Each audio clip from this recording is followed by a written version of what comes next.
There's people here tonight? There sure are people, but they're important people. Awesome. Thanks. And gals. And gals, yep. Guys is just. Ready? Good evening. Welcome to the April 13th organizational school board meeting for Santa Maria Bonita School District. I'd like to report out from closed session. Item A, public employment information was shared. Item B, public employment evaluations was shared. Item C, appointment of contract information was shared. Item G, discipline of deliberation of stipulated expulsion agreements shared. We'll return back to closed session after the meetings for item D, E, and F. Can we have Ariana School here to lead us in the pledge? Good evening, Interim Superintendent Mr. Beecher, Board President Mr. Laura, Board Trustees, Arianas Elementary student families, staff and that are here tonight, and all educational partners present in person and via Zoom. I'm Arianas Elementary School Principal Ron Smith, and we are excited to be the first school participating in an in-person inspiration presentation in over 2 years.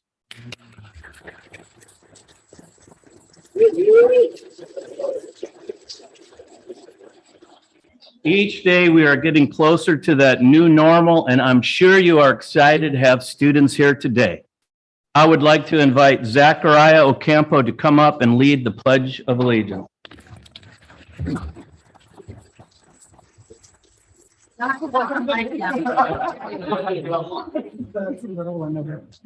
Good evening, everyone. My name is Zachariah Ocampo. I'm in 4th grade, and today I'll be leading you in the pledge. Please stand up. Put your right hand on your heart. Face the flag. Ready? Begin. I pledge allegiance to the flag of the United States of America and to the republic for which it stands, one nation, under God, indivisible, with liberty and justice for all. Awesome. The song I Love You, California was written in 1913, and in 1988, a law was passed to make this the official California state song. Our 3-4 combination class students know this song because it's embedded in the social studies curriculum for both grades. I'm happy to introduce Rocio Ramos and her class to sing the California state song, I Love You, California.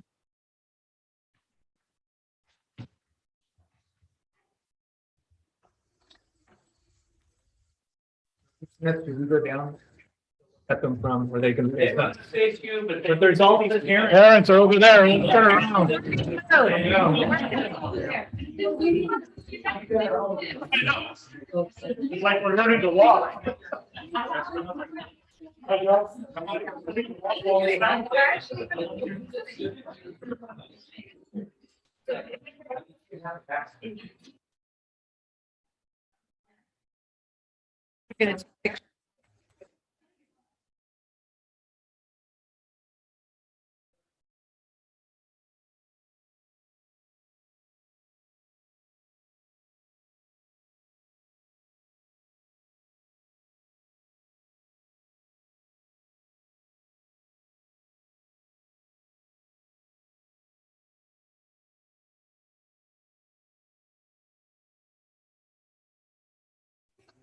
Good work.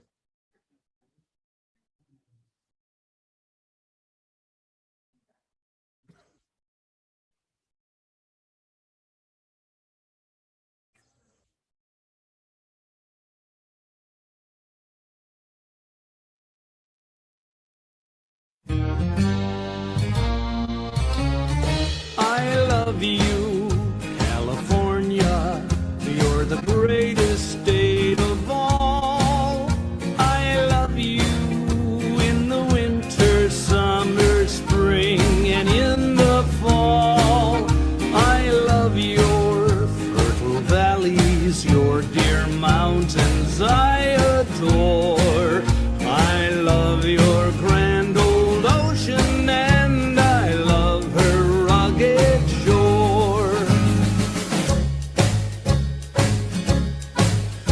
When the snow-crowned golden Sierras keep their watch o'er the valleys bloom, it is there I would be in our land by the sea, every breeze bearing rich perfume.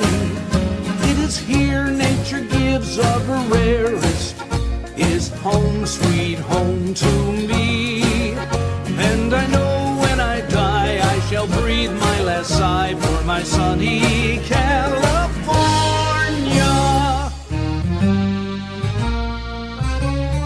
I love your redwood forest, love your fields of yellow grain. I love your summer breezes and I love your winter rain. I love you, land of flowers, land of honey, fruit and wine. I love you, California, you have won this heart of mine. When the snow-crowned golden Sierras keep their watch o'er the valleys bloom, it is there I would be in our land by the sea, every breeze bearing rich perfume.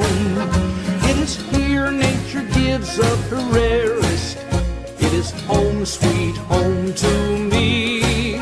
And I know when I die I shall breathe my last sigh for my sunny California.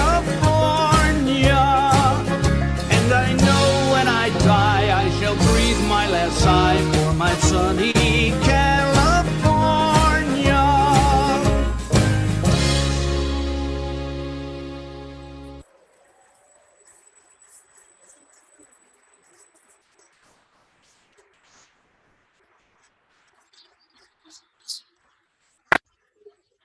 Hold on, you guys. It's so nice to see these kids finally, after 2 years, to see their smiling faces. This really warms my heart, and I imagine the rest of the board as well. And you guys are awesome. From the bottom of my heart, just to see your guys' faces and the smiles brings pleasure and joy to us. Thank you again.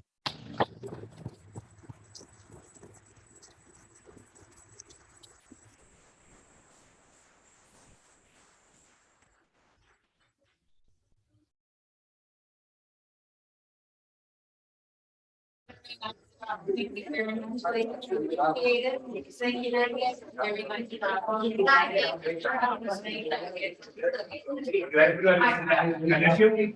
thank you very much.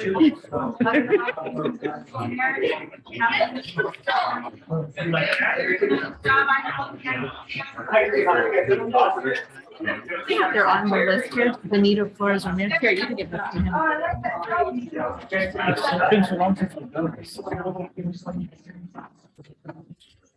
The national anthem. Oh, very the national anthem. Yeah.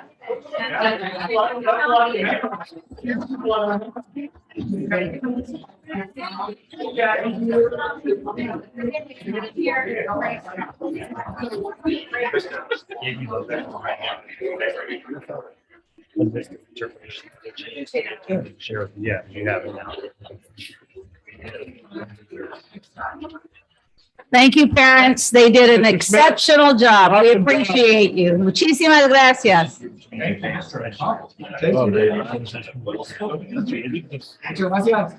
Thank you, thank you. Muchas gracias. Good night. Thank you all. Somebody's purse or something up. Thank you.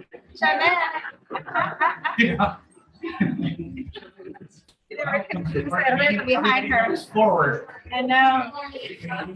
Thank you. Thank you. Bye, Mija.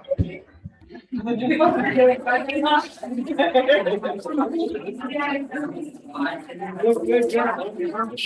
gonna say the interpreters.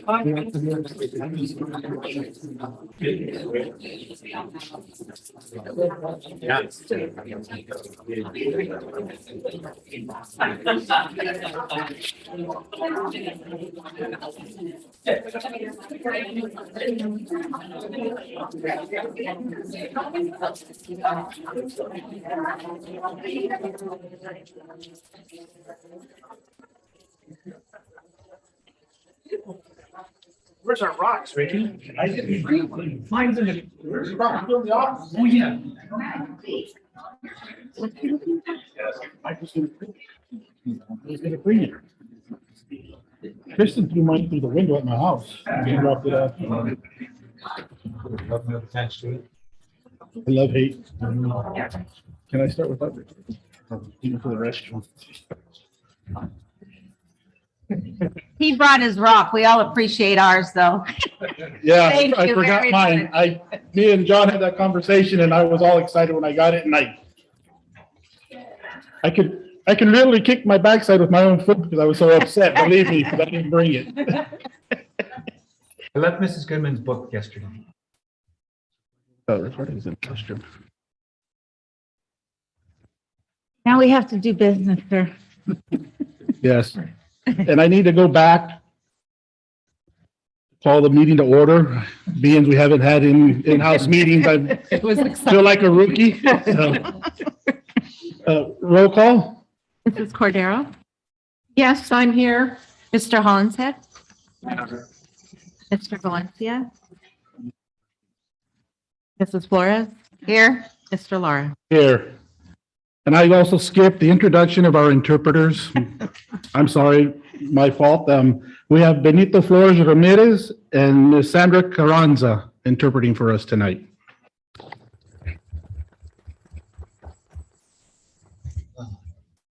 Okay, item C. Calendar of up and coming meetings and activities and events. April 15th, 2022, Good Friday. School and district offices closed. Breathe.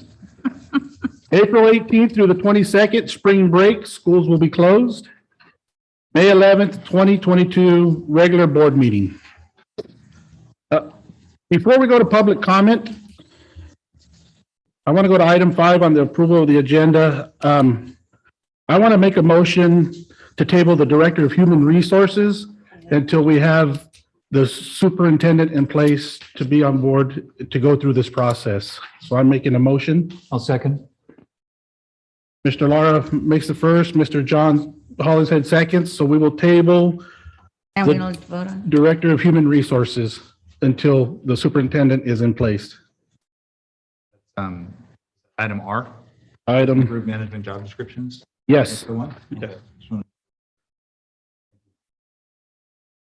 Now we can go back to item 4. Public comments. Do we have any public comments this evening? No public comments? Okay, comments on it, okay. Approval agenda is presented.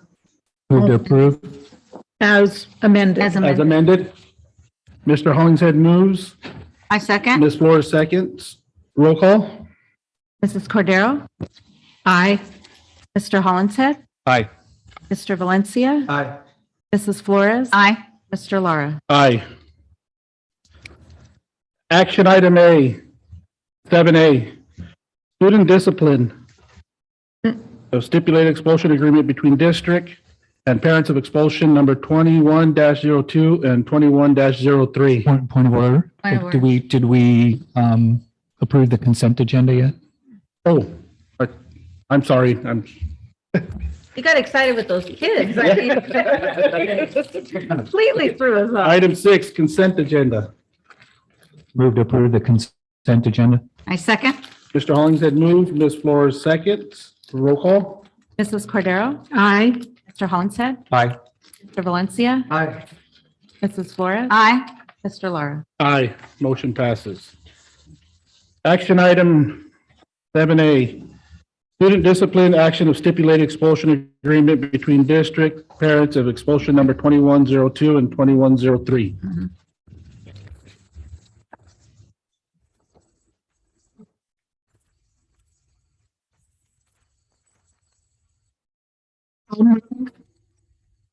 That the Board of Education adopt the stipulated expulsion agreements for students number 21-02 and 21-03 as presented.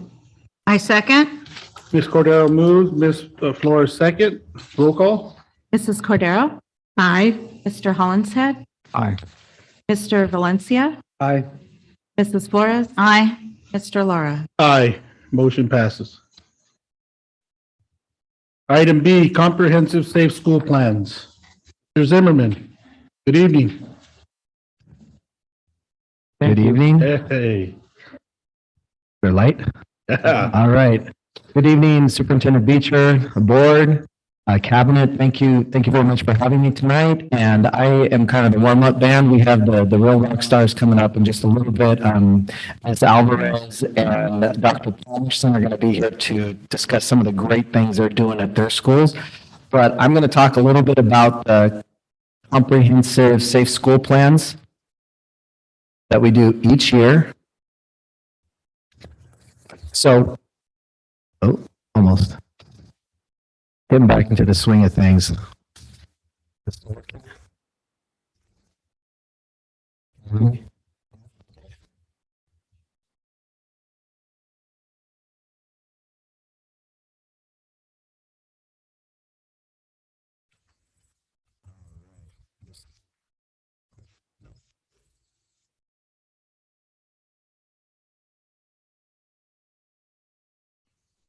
Old school.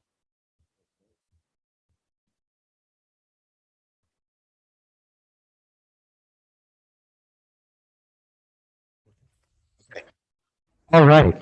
So tonight with the comprehensive safe school plans, Education Code 32286 requires each school site to review and update their school plan each year. So these safe school plans were completed at the school sites and approved by their school site councils. And again, they're reviewed annually. There's a copy that's held at the school site itself, and there's also a copy here at the Susan Center in my office for review. All the plans were reviewed with Santa Maria Police Department and signed off, so they've reviewed the plans as well, and they have signed off. The components of the plan are showing that schools have a safe, respectful, accepting, and emotionally nurturing environment. It teaches student resiliency skills and has a safe physical environment for students to learn. As we know, students, when they feel physically safe, they'll thrive in the classroom. So, and with our social emotional learning, we focus on the CASEL 5 competencies, and that's self-awareness, self-management, responsible decision-making, relationship skills, and social awareness. So some of the highlights of the plan, some of the things that we're doing to help with character building and student resiliency programs is we have hired a culture climate POSA in my department, and that's Noha, and she is assisting sites with looking at disciplinary data as well as survey data and looking at trends to determine how to best support the school sites and their students. Culture climate teams have been established at school sites and examine data and trends on campus to determine what they need to do to best support their students. And campus is missing an S. I know Lori Grock will catch that. I apologize. All school sites can access Panorama and Aries discipline dashboard data. So these are some of the components they look at as teams to determine what are some trends, where are our strengths, and where are our needs, and what do we need to address. And individual schools, besides having the baseline Panorama data that we all have, there are other social emotional programs that some schools have, like Second Step that they've used with their staff, zones of regulation. We do have, in addition to those things, we have contracts with Fighting Back Santa Maria Valley for truancy mentors that are assigned to each cluster of schools. And they help assist parents to establish routines, work with students individually, promote good school habits, and help build self-esteem. We also have a contract with Santa Maria Valley Santa Maria Youth and Family, who have outreach mentors. And again, these are looked at like life coaches or not peer coaches, but they're coaches that really help students that, if they're having difficulties with social emotional issues, they help them with those kinds of things like character development, friendship, and empathy to determination. We have one per school site, and then there are some school sites that have determined there's a need for more, and they've paid out of their site funds to have another outreach mentor on their school site. Outreach mentors can work in small groups with students working on basic skills, or they can work individually with others. We also have a contract with Council on Alcoholism and Drug Abuse that we have our marriage and family therapist, lots of acronyms, so I'll just say it out there. We have where every school has one marriage and family therapist that addresses the students with the highest social emotional needs. So these are the ones that are really the tier 3 level, that have the highest emotional needs on campus. So they work with those. We also have a contract with Family Santa Maria Youth and Family with our Family Resource Center, where we have Healthy Start advocates that refer families to basic services. If they need help with insurance, housing, getting into food pantries, basic needs, insurance, those kinds of things, we have those. And we also have family outreach advocates led by Margot, who all of you know, Miss O, who does an outstanding job with helping our families navigate the system if they're having trouble, getting to resources, getting to appointments, and making sure that they follow up.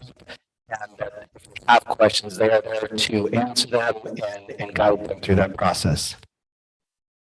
So to promote a safe physical environment, all of our schools have monthly fire drills. They do participate in lockdown drills as well. When parents come to schools, they must show a photo ID in order to check their students out. Visitors, when they come on the campus, need to have visitor passes. And I just heard Sandra behind me. I apologize, Sandra, I'm going fast. I'll slow down for interpretation.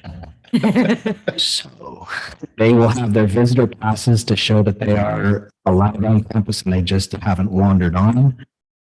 We also have attendance accounting daily, where we have not only a parent score that goes out to families, but we have individual contacts that are made with families to let them know that their students are not in school that day.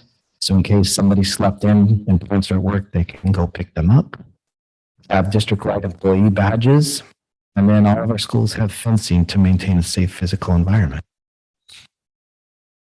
So looking at some of our California Healthy Kids Survey information, some of the highlights we have is 70% of our fifth graders feel that they're caring adults in school. 35% feel that adults have high expectations for them. Only 1%, and this has dropped, of fifth grade students have tried marijuana, and 82% of students feel academically motivated to do well. And then we move to seventh grade.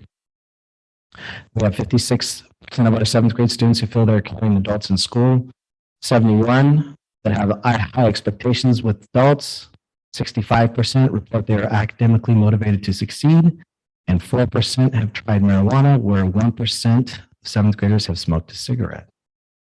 Now, there's some individual, like I said, I just gave you the blanket of what we do throughout the district, but there are some incredible things that are going on at two of our schools, and we always have a elementary and a junior high present for this.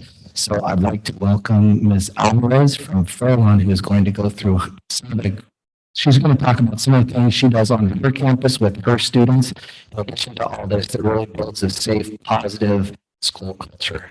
I didn't mean to forget you.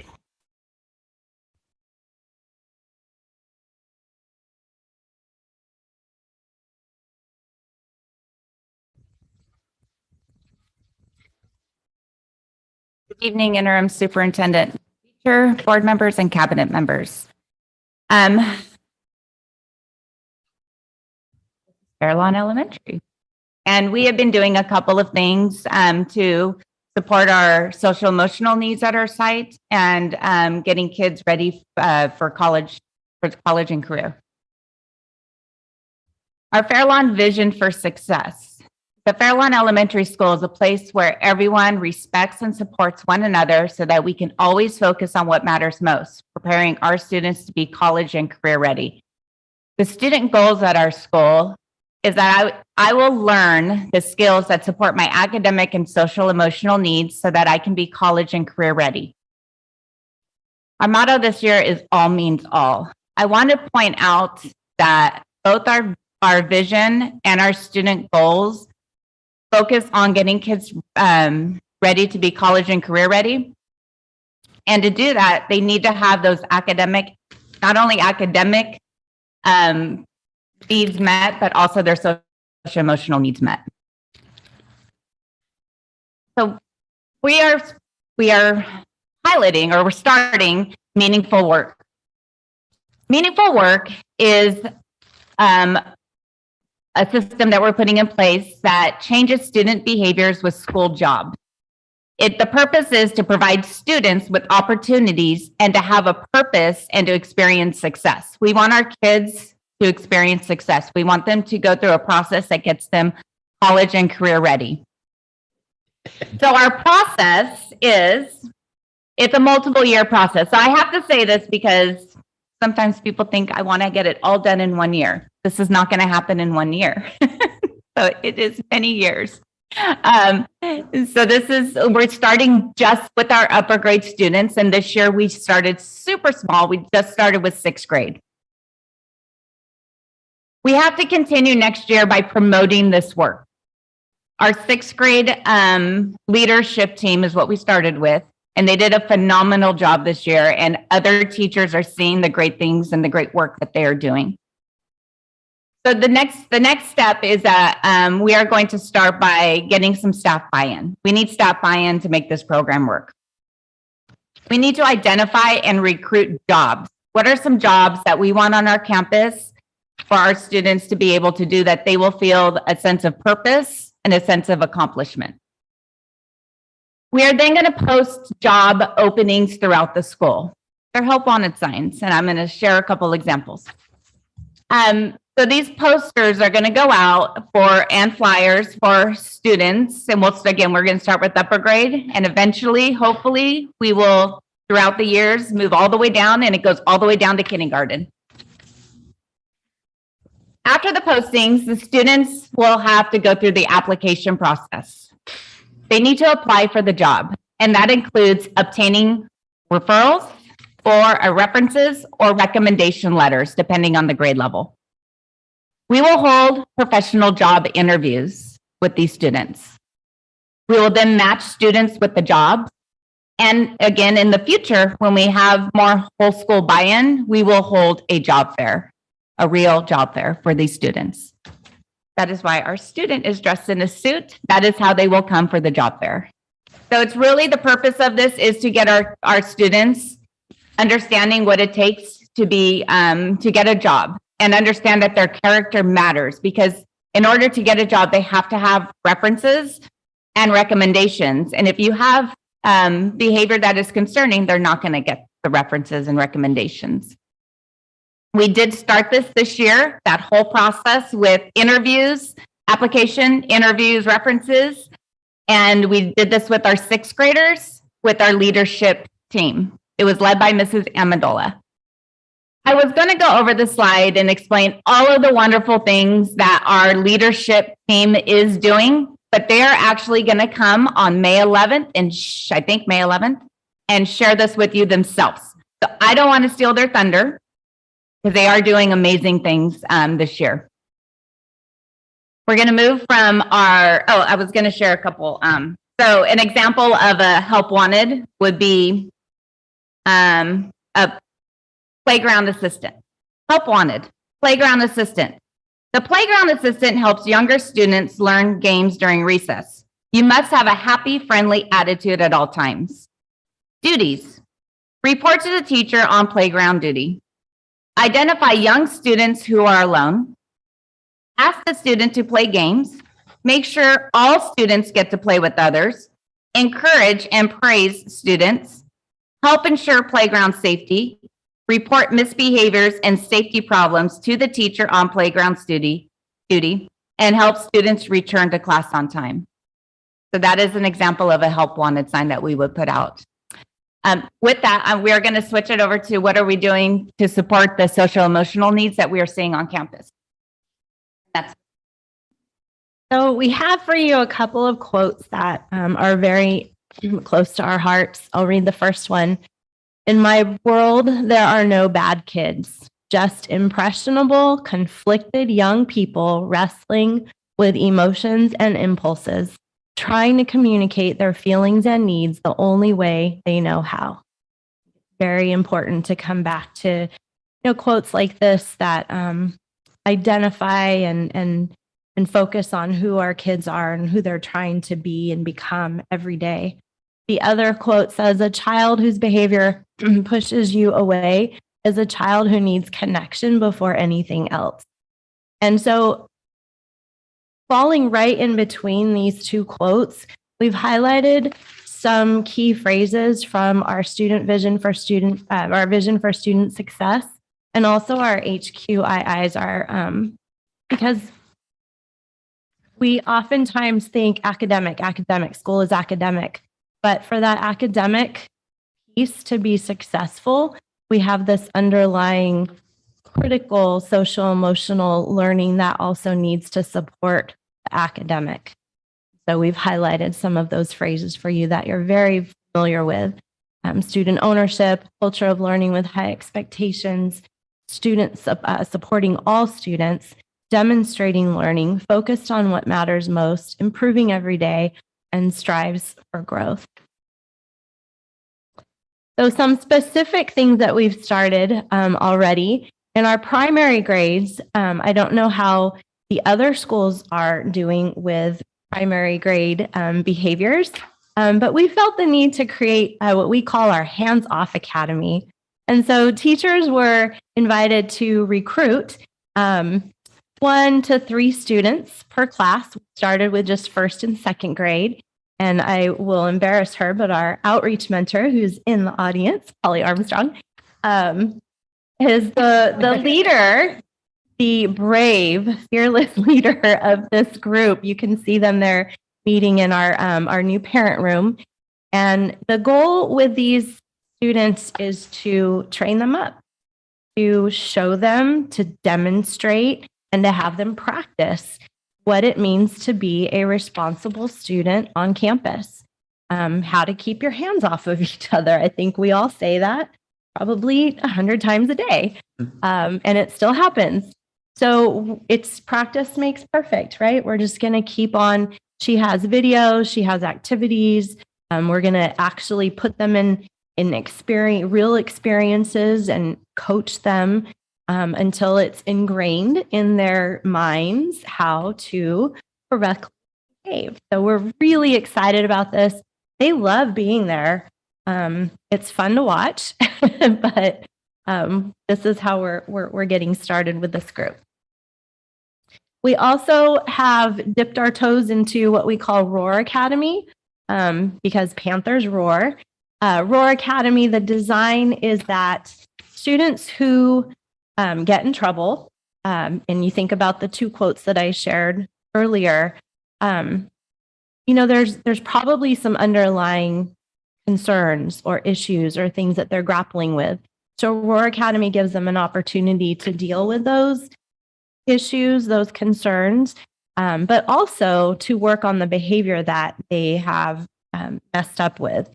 So they will spend time, instead of being out at recess with all of their friends socializing, they'll work on researching and studying the correct way. Maybe it's on bullying, so they'll be focusing on anti-bullying, or how to prevent bullying if that's a situation for that student. And then the part of the Roar Academy is also that they'll put together a presentation and they have to present to their peers or a group of adults what they have discovered and the changes that they have learned that they need to make their life. We also have a girls group academy who our fearless leader is also leading. And that started probably right away when you started. And then we have had actually NOHA, the TOSA that Brian Zimmerman had talked about earlier. She's been at our school doing some restorative circle work, but she's also having some of us shadow her so that we can continue that work with other classrooms.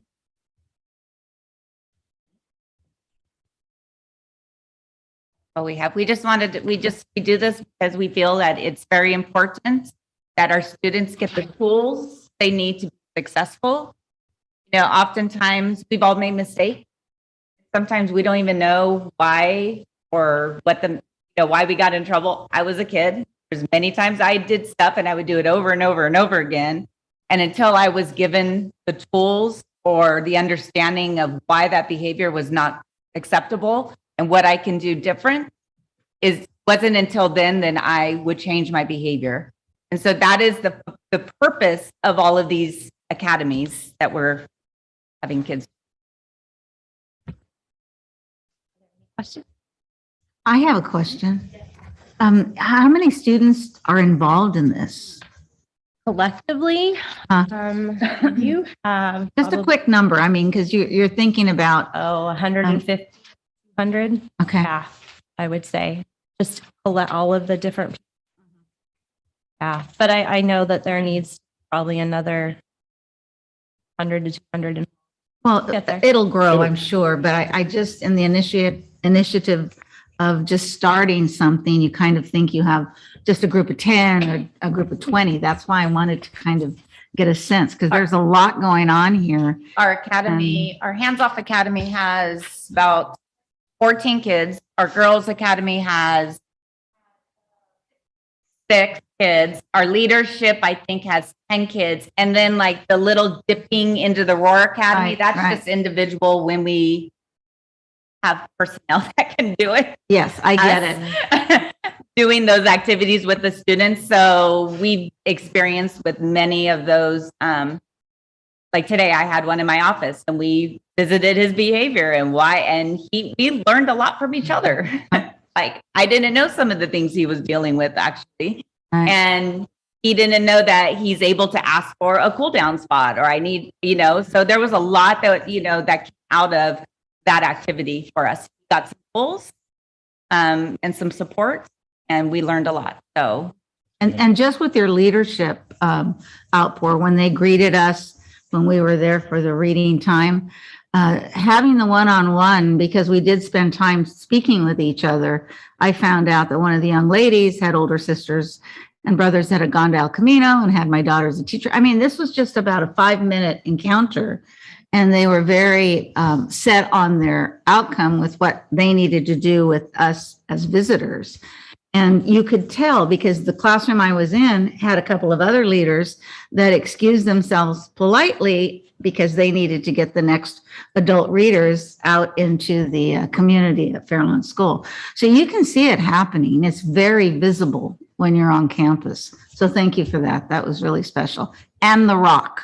Yes. Yes. We were sent brighten your day rock, and he brought his today. I forgot. they wanted to spread sunshine throughout the district. Yes. And and that's how we did it. appreciate it. Thank you. Thank you. I found a special place for mine. Mine's still on the dining room table. Gonna stay there a while. Well, thank you, Ms. Danley and Ms. Alvarez. Now we have Dr. Palmerston here, who's going to talk about some of the things the big kids do over at Fessler. Thank you, Dr. Zimmerman. It is truly my honor to share the work of our Fessler staff and students with you and the SMBSD family this evening. I'm going to orient myself and make sure I can find my slides. Right here. Perfect. Magic. It just works like that. There we go. There it is. So beginning with some background information, Fessler currently serves 963 students in grades 7 and 8, with our enrollment projected to grow over 1,000 next school year. Our superhero theme for the year, Falcons Assemble, Soaring Beyond Our Limits, truly embodies both the teamwork and the aspirations we share with our students.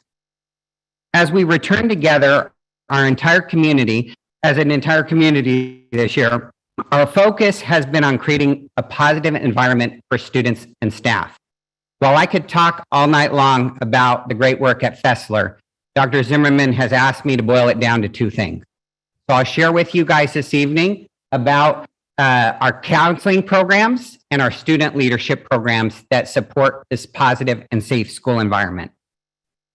Before that, I wanted to share my commendations for our ELD and instructional coaches Ms. Medina, and Mrs. Quaresma, as their support of our staff and student learning has been truly valuable this school year. Having access to our panorama data and connecting that with the Healthy Kids Survey information you saw earlier, tonight's two topics really attack the sense of belonging, which you can see is both the top category for our staff responses, but the lowest category for our student response. And undoubtedly, there's an impact on that sense of belonging and connectedness in junior high as a result of COVID. In addressing our student support, our coordinated counseling programs include a team of 3 academic counselors, our outreach mentor, 1+ school-based therapist, school psychologist and intern, our partners at Fighting Back Santa Maria Valley, our mental health specialist, and our school nurse, who all support students' social and emotional health. Our counselors, Mrs. Aguilar, Mrs. Sanchez, and Mrs. Villegas, keep and maintain their Counseling Corner Google Classroom with activities for students, coping strategies, calming room, a place for requests for counseling services, and they have created 23 individual homeroom lessons that are delivered by our homeroom teachers this school year. In looking at their individual counseling data, our counselors have formally met with and supported 519 unique students, more than half of our student population. In addition to their informal student supports through our Falcon Fun Zone, student supervision, and greeting and exiting students each day. Undoubtedly, our students know who their counselors are and seek them out for support. You can see some additional data about student supports, including our partnerships that Dr. Zimmerman has mentioned earlier with FSA, our outreach mentor, our truancy mentor, and Fighting Back Santa Maria. Their data through our truancy mentor, our homeless liaison, and our foster youth liaison have had 79 unique student supports, but 537 ongoing supports throughout the school year. In addition, CADA Teen Court, both our school-based therapist and teen court referrals, you can see our additional data there. I am grateful to work with our counseling team supporting students at Fessler each and every day. The second highlight of tonight from Fessler are our student programs. While some but not all opportunities are listed here, I'd like to specifically dig deeper into our student leadership programs that have been designed to allow student voice in creating a positive environment. In returning together, our superhero theme has guided their activities all year.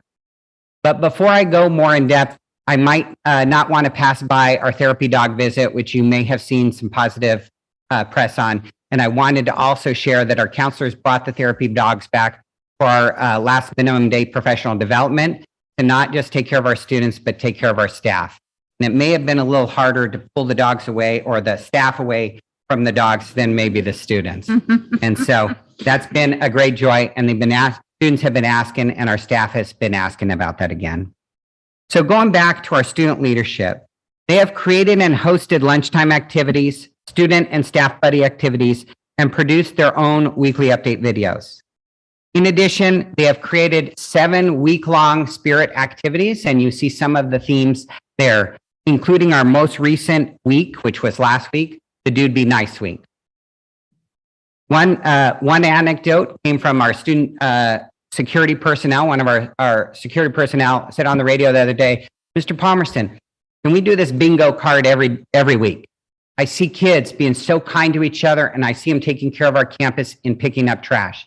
So one of those activities was a bingo card activity where students would go around and do kind things for others, including our bus drivers, our crossing guard, and all of that, and they would check off their bingo card as they went. And even the adult recognition of seeing the changes in behavior by the student programs, it is really authentic and valued. Our student leadership, students and their teachers, Mr. Voss and Ms. Schaefer, deserve recognition for their impact on our entire school community. Tonight, we've been able to share 2 aspects of our school programs. However, it is truly the teamwork of our entire staff from our student supervision aides, to our security personnel, to our kitchen staff, our bus drivers, to crossing guards, our office staff, our teachers, our administrative staff, and everybody at Fessler, that I am truly honored to serve as their principal and share with you the work this evening. Thank you. Thank you. Thank you. Thank you.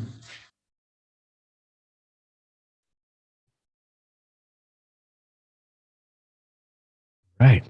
So I wanted to thank Dr. Palmerson as well as and Ms. Alvarez and Ms. Danley for being here and presenting those. So those are really the highlights that we have, some of the great things that are happening on our campuses. And if there are any questions, I'd be happy to answer those. Questions? One of the questions that I had, Mr. Zimmerman, was around like what trainings do our students and staff receive around like bullying prevention?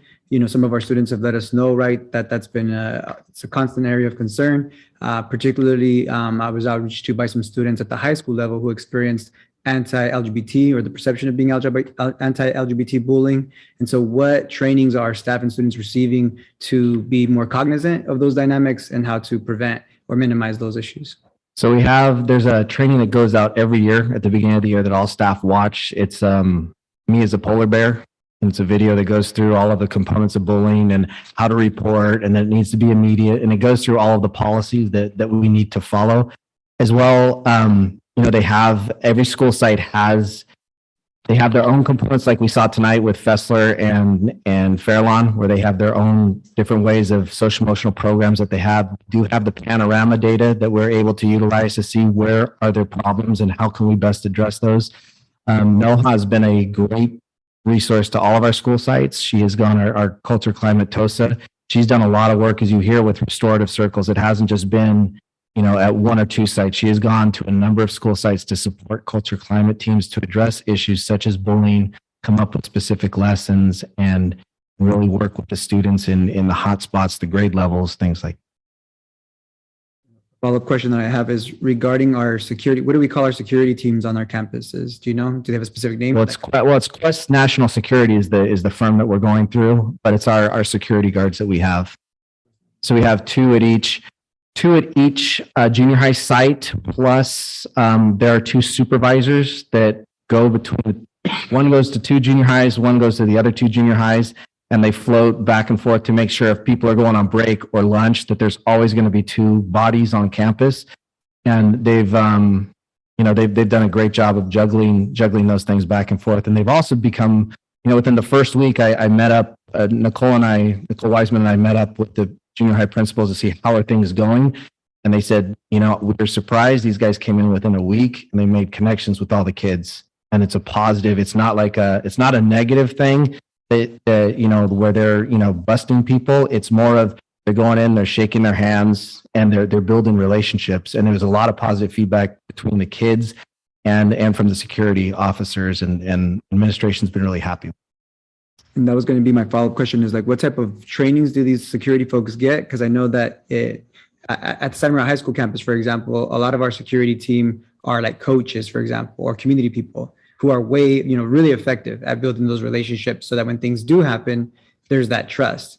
And so are those staff members, those security receiving trainings on how to be, you know, culturally sensitive and treat our young people with dignity, even when they do make, you know, mistakes?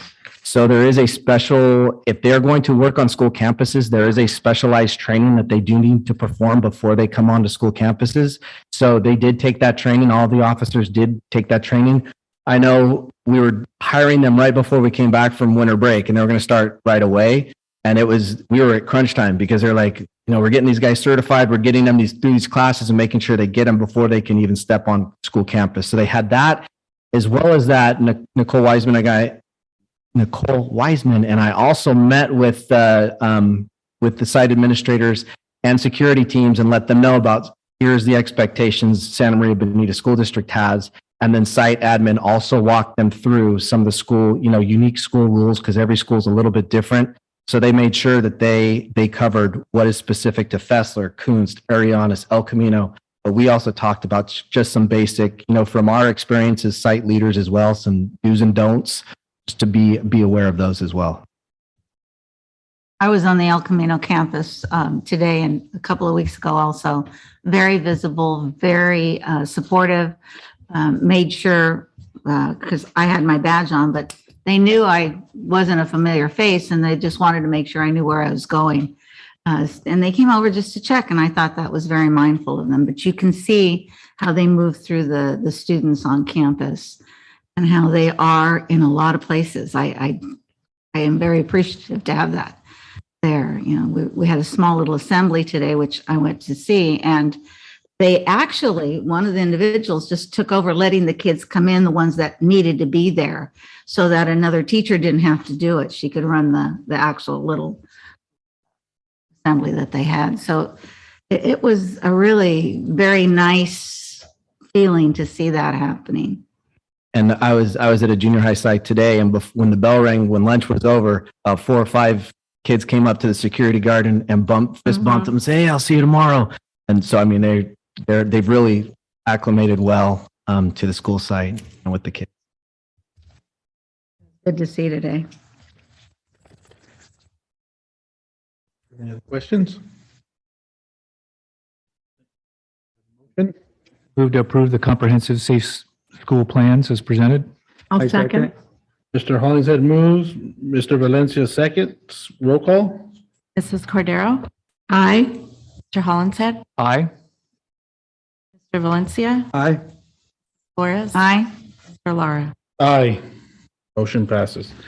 Item C, appointment of superintendent and approval of contract in terms of the superintendent. Mr. Beecher.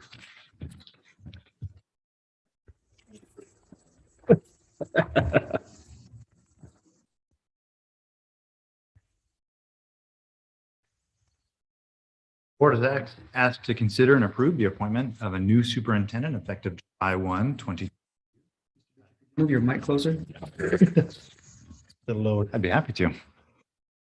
The board is asked to consider and approve the appointment of a new superintendent effective July 1, 2022, due to the retirement of Superintendent Luke Ontiveros. Material terms of the contract for the new superintendent will be discussed and voted on by the board in open session. The board has been provided with those documents. You have those papers in front of you. And then, of course, Mr. Carey is here for advice you might need from legal counsel as well.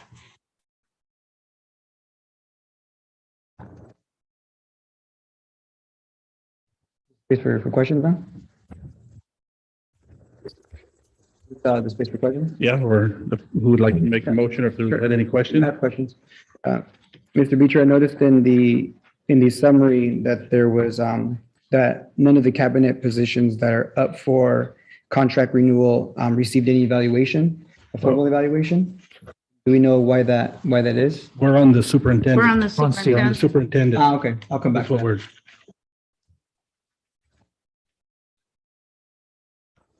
I'll make a motion that the Board of Education approve the appointment of Dr. Darren McDuffie as the district's new superintendent to take office on July 1st, 2022.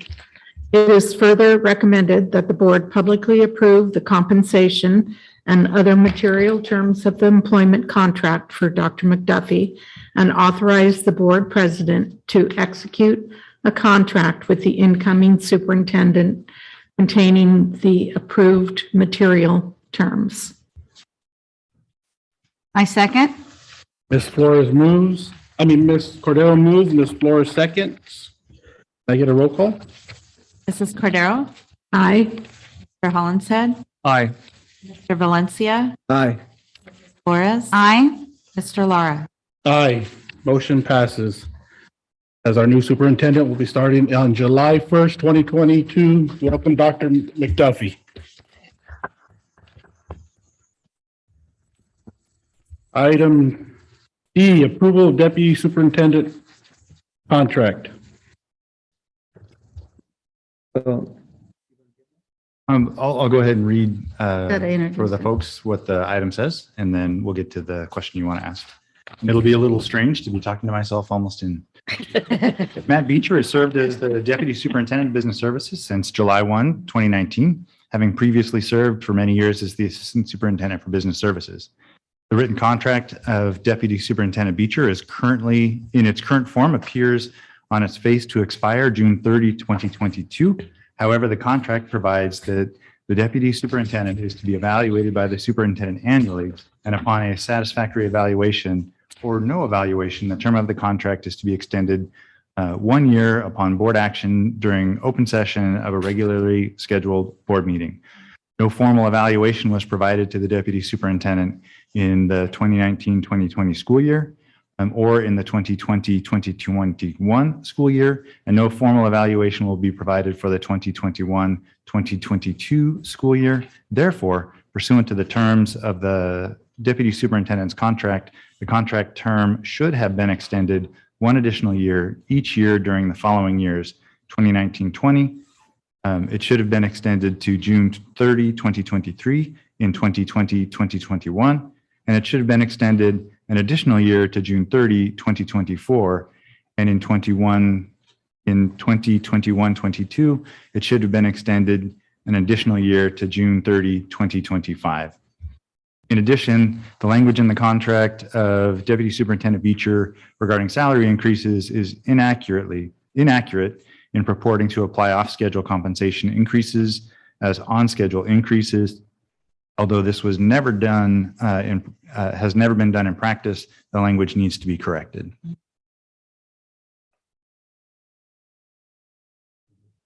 So a question that I have, Mr. Beecher, is it shows here that neither yourself nor any of the cabinet positions, well, let's just focus on this position. Yeah. So you have not been evaluated. When was your last formal evaluation? It was in probably in 2015. And based on that, do you know why formal evaluations are not taking place? No, I don't. Thank COVID for some of that. And then as a follow-up, so now that we know that evaluations are not taking place for this position, is there a reason that we're not doing an evaluation this year for this position that you're aware of? There's not a superintendent. I could evaluate myself. Yeah, you want him to evaluate himself? There isn't a superintendent to evaluate me. So as a board, do you know if we, because this is an interim position, right? So I'm just curious, as a board, would we do an evaluation for half of a year period? Do you know if that takes place?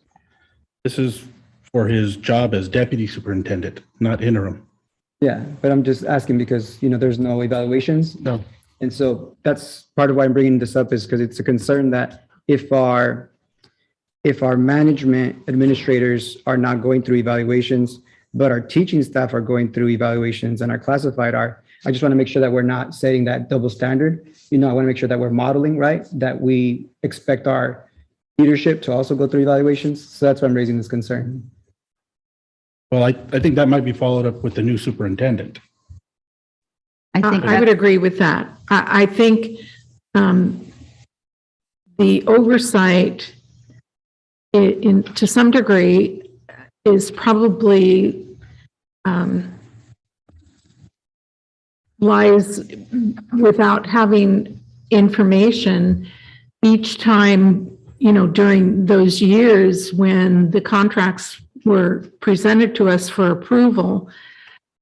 We honestly didn't ask about an evaluation. It was presented in a way that the assumption was that it was a positive evaluation for each of those years, each time we renewed. And we did not do that in June of last year for any of the positions, as Mr. Ontiveros had privately informed us that he was anticipating retirement mid-year, but was not ready to make that public. So I think we take this as a learning lesson and make it one of those questions that we will, from this point forward, ask when those contracts come to us for renewal about whether an evaluation has taken place. I don't think it has anything to do with creating a double standard or giving the impression of having a double standard. Quite frankly, the last 3 years, we really have had quite a few more important things to be dealing with. So I'm personally going to take it as a point of putting that on my list of things to check for in the future. And I'll add to your comment, Linda, if I may. I don't want the board to think that the members in cabinet weren't clear on how Mr. Ontiveros felt about our performance. Consistently sought feedback before, during, and after the work that we're doing with him to make sure that we're in alignment with his vision for our work. And so I don't want you all to think wasn't clear or a part of making sure and shaping our performance in the way that we worked in the district. I just want to respond to that. And then Cordero, your comment, I'd suggest early that you follow up with Dr. McDuffie, not in May, but earlier than that, so that there is time for that work to be engaged. Make sure that on the timelines that are specified in the contract, I think which start in September, I'm trying to remember, I think so. that in advance of those timelines, follow up with them and then make sure that those occur.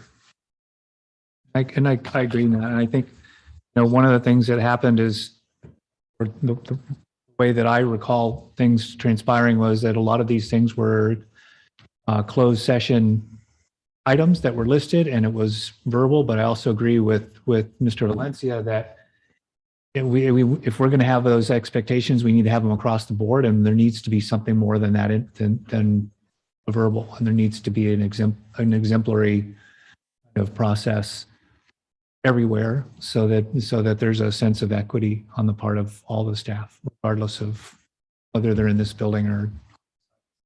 I appreciate the question. And then just as a follow-up, Mr. Beecher, so now that we know, because we just found out recently, right, that our cabinet was not being evaluated. As far as I know, no board members knew that. No. So we as a board did not know, right, that the cabinet was not being evaluated. And so now that we know that they're not being evaluated, what's the reason why our cabinet isn't being evaluated now? And who would you propose do that? Like Mr. Beecher as interim superintendent. Well, I think the timeline to set that expectation is a little short, and it certainly would have no bearing on the action we are taking tonight. I still believe that, part of the responsibility of the superintendent, right? In the past, we didn't know that evaluations were not taking place, but now we do know that they are not taking place. So now we have the opportunity to correct that, right? To make that better, to begin to set that expectation. And so I think it's important for the public to understand that if we acknowledge that we don't want to continue that, well, what are we doing now in terms of next steps to make that happen? That standard does begin to take place. So I think it's critical for the public to understand why isn't the cabinet being evaluated now, if we know that needs to happen every year. Well, I think that'll be a conversation for me, I think, as being the board president, to bring up with Mr. McDuffie coming in July at the beginning of the school year. Fill him in, I believe, on this and get him into the progress, knowing that we want evaluations from in staff in-house all the way down through, that it's consistent. Double standard, I believe that would probably be the best way to do it.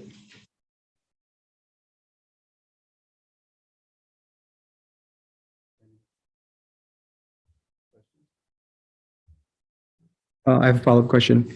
In our board packets, we did not receive the contracts, right? That we're scheduled to approve today for this position. And so since we do not have that, what is the annual salary for this position?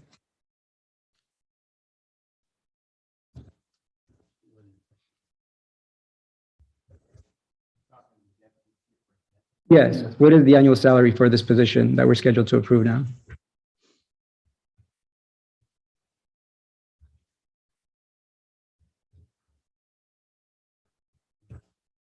It was not included in our board packet. And it was not posted on our website.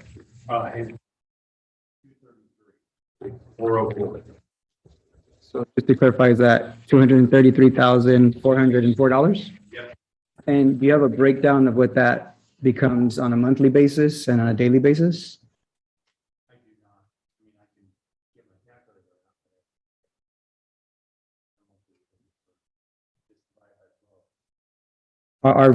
We were introduced to that information prior when we were looking at all of this. And so that was part of what we were looking at prior to coming to the table now for this. So I don't have all of that now because we had looked at it prior. So is there something else you want to ask questions about? Yeah, no, I think it's important for our public, right, to understand our taxpayers, what it is that they're paying for, right? So are you kind of, what it's making me sound like, you feel like it's putting out a precedence to me that you're doubting that we're not way for the right person to do what he's got to do for a district as big as us, and that what you're trying to get at is why the pay is so high and down. Is that what you're? No, I think it's important for our public to know what their tax dollars are going for. Prior to this meeting, I had requested comparable pay for all cabinet positions. We did not receive that until literally just minutes before this meeting started. So in order for me to make an informed decision as a board member, how am I going to do that if I don't even know what the pay is for comparable districts with similar sizes as ours, similar cost of living as ours? You can go to their websites like we do. The board member, you got to do some of your investigation yourself. And so we look ourselves, besides, I mean, we did get it late, but it's open, it's public knowledge. If it's public knowledge, why isn't it in our board packet so the public can see it? What are you asking? Their pay schedules. Because our salary schedules are on our website, like most school districts are. It's public. It's public, so you can go to right? you can go to the website and see it. And so and I understand what you're saying, and we did informally discuss that, and I think without a mandate, look into that specifically.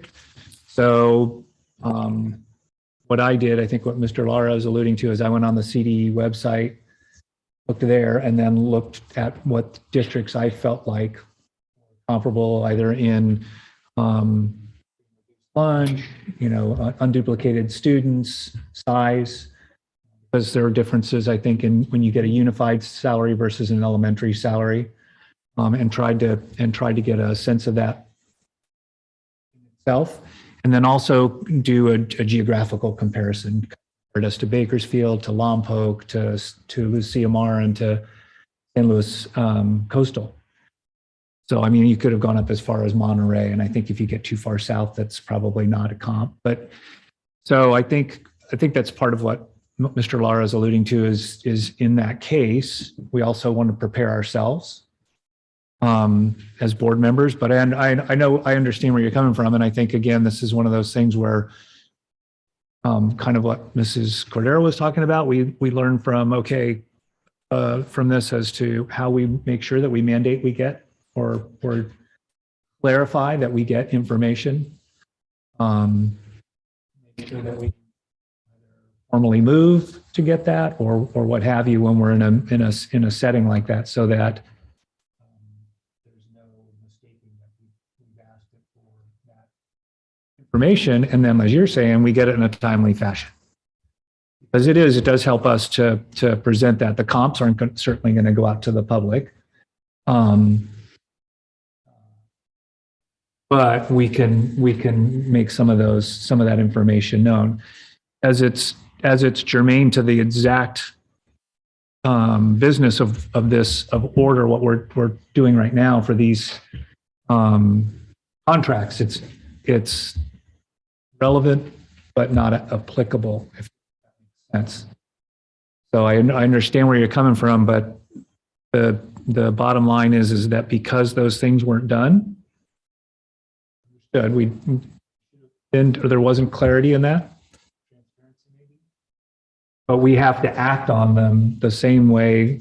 And we talked about this earlier, kind of similarly to when you're acting on a stipulated agreement for a expulsion for a student. There's jurisprudence involved with us having to. That's a fiduciary duty on our part too, not just the transparency part. And that's the spirit of these questions, right? Is we are a fiduciary, right? We are responsible for making sure that public funds are used responsibly. And so if our pay is justifiable, excellent. If it's not, then we need to address that.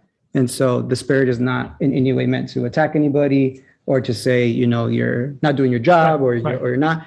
It's also difficult to see if people actually are doing their jobs if we don't have evaluations, right? But the spirit behind it is like, hey, are we spending these fundings responsibly? If we are, I can look at the public and say, yes, and here's why I know that why our pay is fair.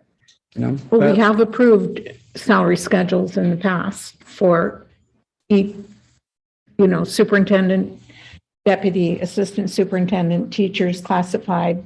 That is a matter of public record. And based on that kind of research, the comps, that's how we do the. The other issue is sometimes on these contracts, the way they're written, it shows like the steps in the schedule, but most people in the public don't understand that, right? They don't understand word language like range and steps, right? So I think having a concrete figure is what's helpful. And that's why I'm asking for concrete figures as opposed to like, oh, their salary schedule is step, 2. And, most folks don't operate under that. At least the public doesn't. Most public doesn't. So that's why.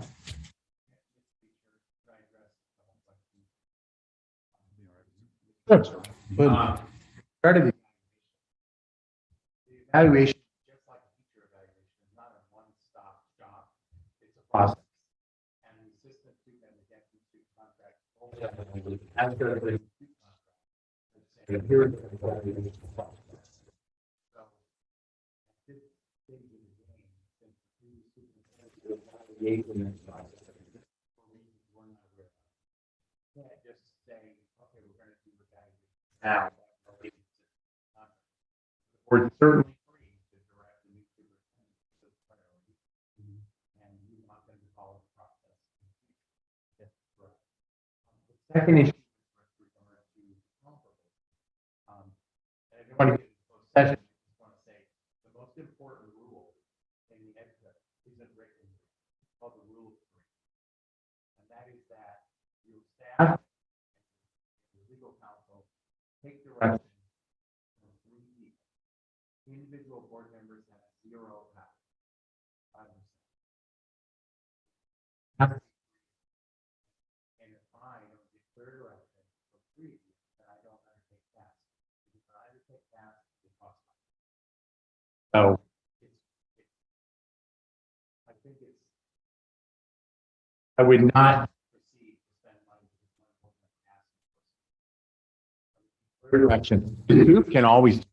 The STOOP can always say, I want you to do this because I, in my judgment as the chief operating officer of the district, think that that's a good thing to do, even though only one board member asked. Or 3 of you can say, we want you to do that, and then I'll promptly do it always. But in this case, it was unclear that there was a rule of 3. But it's very clearly laid out in our board bylaws how a legal counsel works from board direction from 3 people, a majority of the board, to expend public funds. So I'm very jealous of protecting public funds also.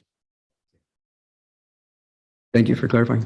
Thank you. Board member yourself too, right? I am for 32 years.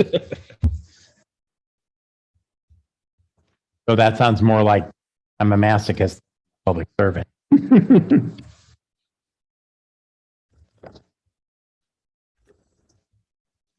We're on D, Mr. Lara.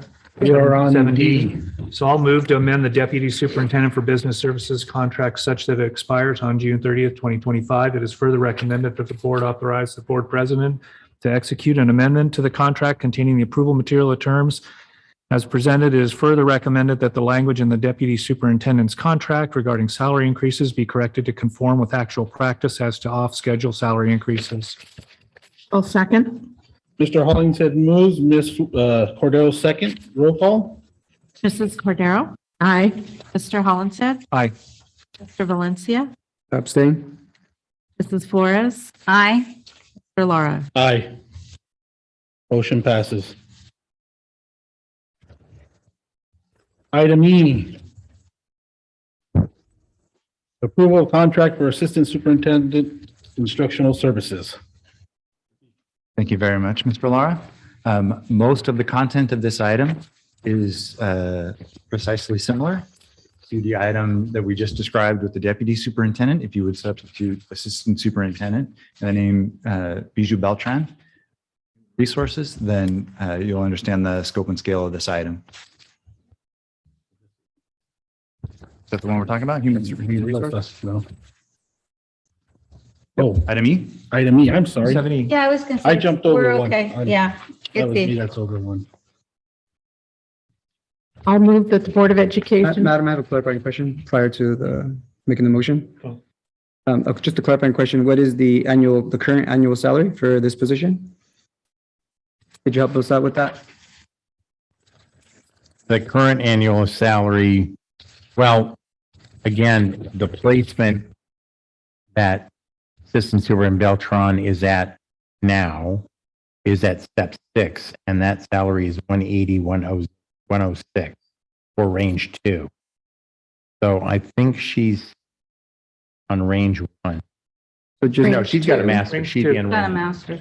Yeah, she'd be in range. so to clarify, is that, what did you say that was 180,106 or is That's that? exactly right.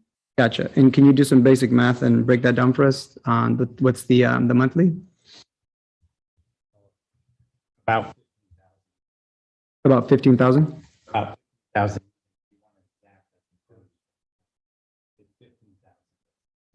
Thank you. Thank you. Yeah, I think so. Do I have a motion? I'll move that the Board of Education approve the amendment of the Assistant Superintendent Human Resources contract such that it expires on June 30th, 2025. It is also recommended that Assistant Superintendent Beltran advance to range 2, step 7 of the Assistant Superintendent salary schedule for 2022-23 to range 2, step 8 of that salary schedule for 2023-24 and to range 2, step 9 for 2024-2025.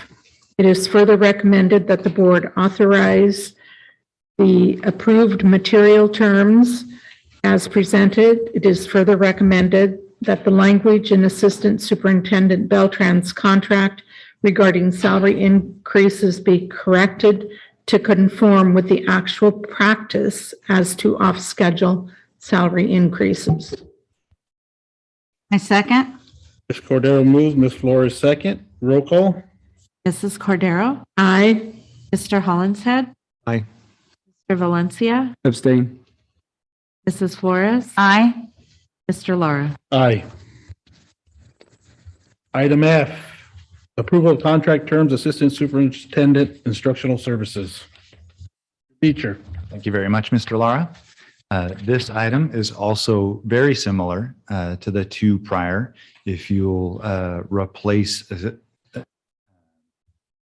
instructional services with human resources, Beltran with Melissa Dutra, except for after the therefore. So I'll read that. Therefore, pursuant to the terms of Assistant Superintendent Dutra's contract, the contract term has been extended one additional year each of the following years. In 2021, it should have been extended an additional year to June 30, 2024. And in 2021, 2022, it should have been extended an additional year to June 30, 2025. On different cycles, her item reads a little bit differently, so I thought I'd make sure that was clear. And what is Valencia? the annual salary for this position? Followed by the monthly salary? The annual salary as for this current year is $208,506, and the month $17,379 and 7. Just to clarify, that's 208,556 annually, and monthly, that's 17,379 and 67 cents. Thank you.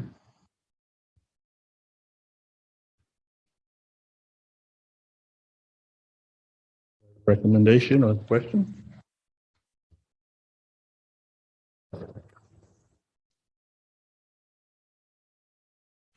I make a motion, and I move to amend the Assistant Superintendent of Instructional Services contract with Melissa Dutra so that it is renewed for an additional term in accordance with provisions of the existing contract. I further move to amend the contract so that Assistant Superintendent Dutra advances to range 2, step 14 in 2023, 2024, and to step 2, step 15 in 2024, 2025. I further move to correct language in Assistant Superintendent Dutra's contract regarding salary increases to conform with actual practice as to off-schedule salary increases being off rather than on salary schedule. Second, I'll second. Ms. Flores moved, Ms. Cordero second. Roll call? Mrs. Cordero? Aye. Mr. Hollinshead? Aye. Mr. Valencia? Abstain. Mrs. Flores? Aye. Mr. Laura? Aye. Carries. We do have forms that we have been in line.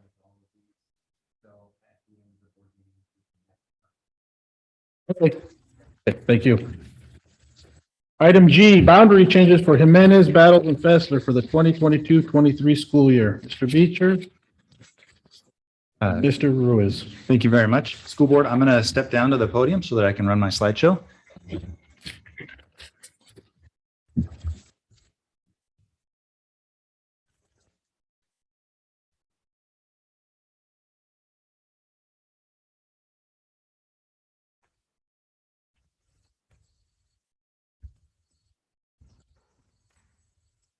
Thank you very much. I did put this item early as I felt like we could, because I knew that the topics leading up to this point were all also very important. I asked Mr. Ruiz to join us tonight to describe the parent meeting that he did hold.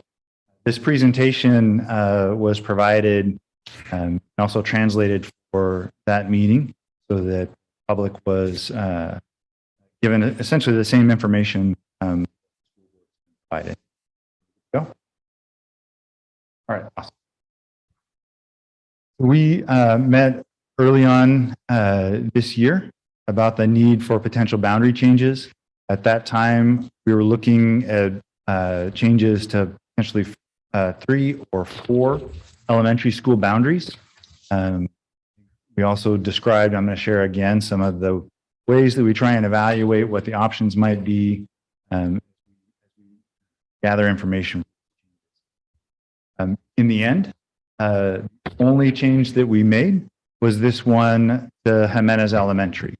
And the reason for that is that the need for that change right now. I've described for the board this process many times in my time here at the school district that generally do make boundary changes too late. And that's not great. But and what I mean by too late is we try and hold bound. It's adding, and the number is different for each grade level, but many, a demand for more than one classroom time. And also, as you know, if you've been around out there, they continue to build new homes. So new families move into the area all the time. So its own boundary is growing in addition to change in the program. So one of the ways that we analyze school utilization, call it, to figure out when is a change necessary, is we do a calculation that says, here's how many classrooms they have that are available for use. Here's how many students that could house. What is their current enrollment? What's their projected? Put red boxes around those that were really indicating that on capacity. You can see in the out years, there's still more work for us to do. That's why I'm saying it. a lot of our schools have the room they need today, and we'll need to evaluate boundaries on an ongoing basis. Look towards when that time is, build new classrooms. This is where we identified Jimenez as having a boundary. You can see it's actually beyond its classroom capacity. Students in their computer lab refitted their the former computer lab to the classroom. And so this is a slide that I've reviewed with the board on multiple occasions about how we try and evaluate boundary changes. I won't walk through each one tonight because we've been through it. This is the current Jimenez boundary, that yellow shaded. What we did is we looked at the school sites that have shared borders with Jimenez, a shared boundary. Obviously, they're going to move students to a different school. We've done it before in this school district where we grab kids from within one school boundary, drive them across, bus them across other school boundaries to another school, so it's like an island. We definitely try to avoid that as much as we can. So we look at the schools that share a boundary with them for our options. Going back to this chart, the school with the lowest number for utilization was Battles Elementary. So that made Battles the best fit as a school that might be able to house the students. Not to mention the homes that are a part of this boundary change, those students attended Battles before Jimenez was open. Opened Jimenez, we changed the boundary for Battles to move these students to Jimenez because Battles was so crowded. Since that time, we've opened Libin Elementary, which took some of the boundary that was south of Battles, housed those students at Libin. That's what has created this capacity at Battles to help. So I wanted to share that selection process. And the identified boundary that is shared between Jimenez and Battles is right there. You can see that right-hand side, orange shaded school boundary is Battles, and that yellowish boundary is Jimenez. Do that up. There are two addresses there that have students in them. Planned development apartment complex in those two. You can see a bunch of stuff in the front there in between those two, where those two red dots are.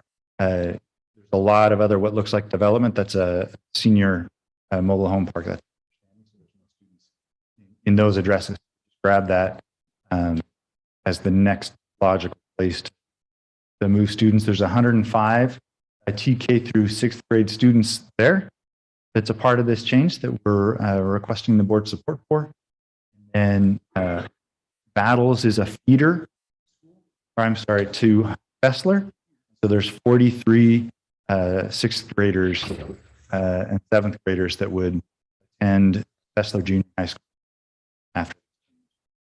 Now, we did host a meeting, which is I believe it was via Zoom for the parents. Mr. Barnett was there, Dr. Palmish was there, chance for them to hear this information. I'd like to step aside, describe that to you. Sorry, I'm a short guy here. Good evening, board members, good evening, cabinet, and good evening, everyone in the room. Yes, we had the board meeting on March 15th, I believe, at 6 p.m. We sent out 5 parent square messages to the families that would be affected. We also sent out a message out to parents via kitty mail, and we also did a mailer out, snail mail out to the parents. So there was a total of 7 times that we sent out information to parents. The meeting wasn't very well attended. There were 38 families who attended. 38 families who attended, and out of those 38 families that attended, none of them were dual language families. As compared to 2020, when we had our other boundary change, that there were 75 families who attended, and the majority of those were dual language parents that were in attendance. They were worried about being moved to a different school, losing the opportunity to be in dual language.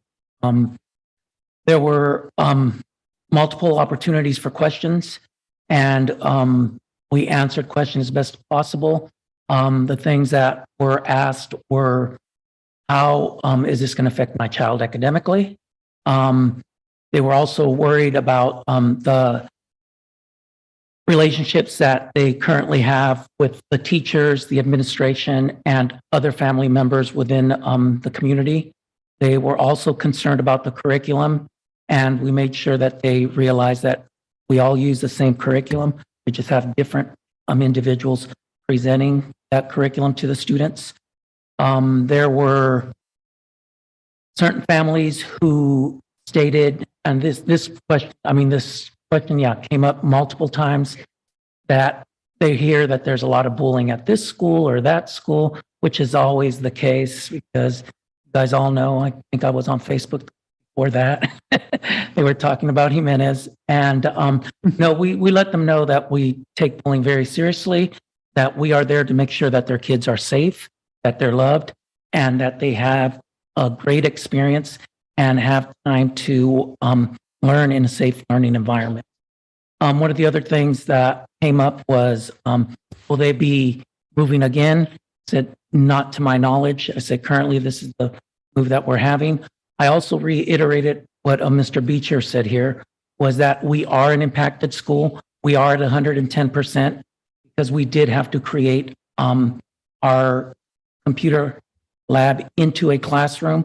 So we're busting at the seams. We've been overflowing kids since September in multiple grade levels. So they understood. They're just really concerned about those relationships. And we said that I guaranteed them that their kids would be taken care of at whatever school they attended here within the Santa Maria Bonita. Any questions?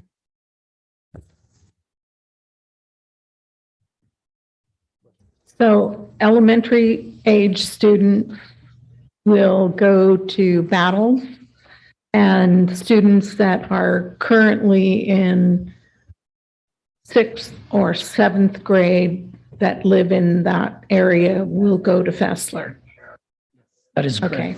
One of the things that we're doing to bridge that transition is graciously, the two schools who will be receiving MENA students are going to have an evening where they're inviting these families. They're going to get a tour of the campus, and they'll also get a meet and greet with the administrator. I believe the meetings are in May 2nd for Fessler High and May 9th for Battle. Well, I don't see a huge group of parents out there bringing their concerns about this as we have had in the past. So, yeah, we've had very little traffic. With that many invitations and opportunities to participate and ask their questions, and I mean, I realize we are getting close to the end of the school year, but it's not like it's May 25th.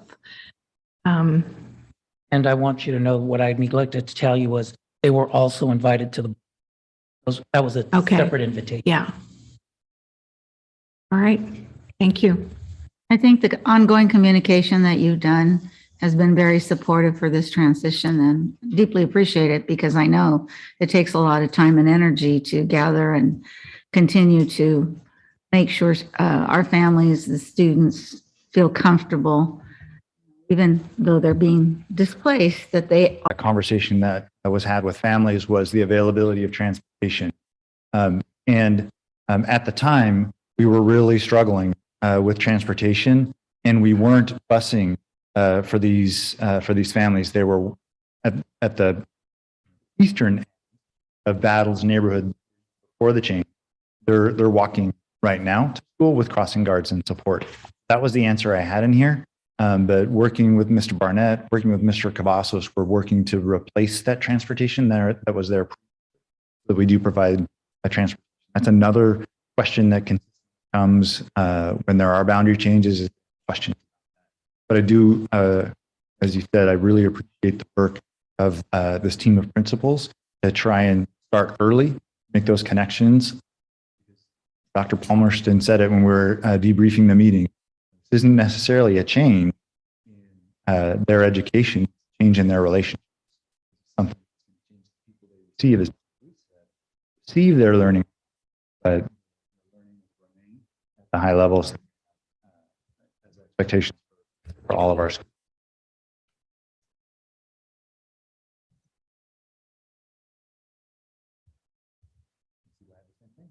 So again, we were requesting that the board approve this change. Jimenez Battles tennis boundaries is described in this item. Before I depart, I do have to say, in addition to thanking the principals, thank Mike Brogan, my office, my student housing technician. I put him through the ringer every time we go through these processes because it is so important, it affects so many people. Mike always returns to the drawing board, works hard to come up with good options, vets the questions that come out of the options he generates. So a lot of the reason why time has passed since we talked initially is just to make sure that we make a good decision and we have the best information. Watching online tonight.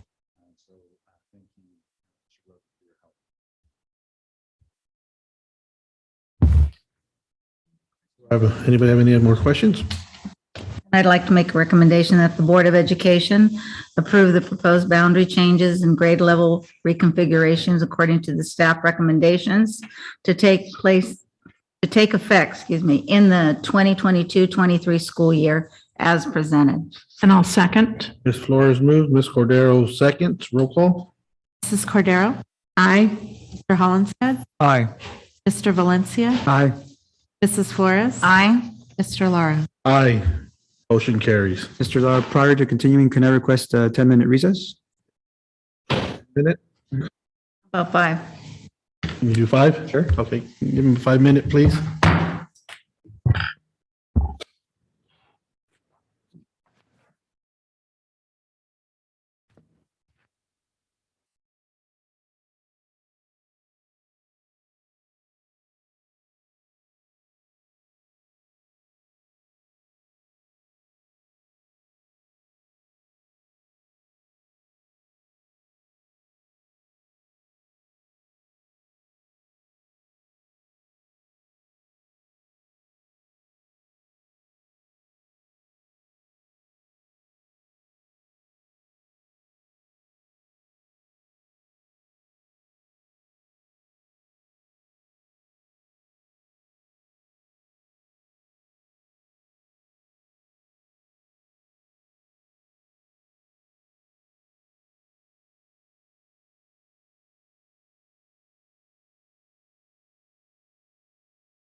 intent to adjust school facility.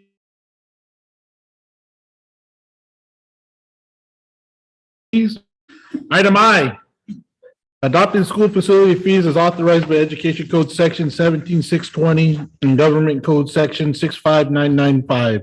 Mr. Beecher. Thank you very much, Mr. Lara. We do have a process to follow tonight related to ways that we can generate the resources we need to build new student housing connected to construction of new homes. The first one has to do with what's called level 1. It's a statewide qualify for it. We have to present to the school board and have prepared called a developer fee justification.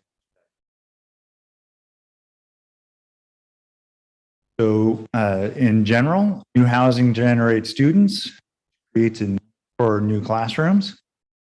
There are provisions in the Ed Code and the Government Code that provide school districts the opportunity to qualify for it. Our share of this after the current increase is $3.42 for residential construction and 56 cents for commercial construction. There's a difference because the residential construction has a much more direct relationship to new students coming to our schools than commercial buildings do, but commercial buildings still do. They do create opportunities to attract new community members who may come with.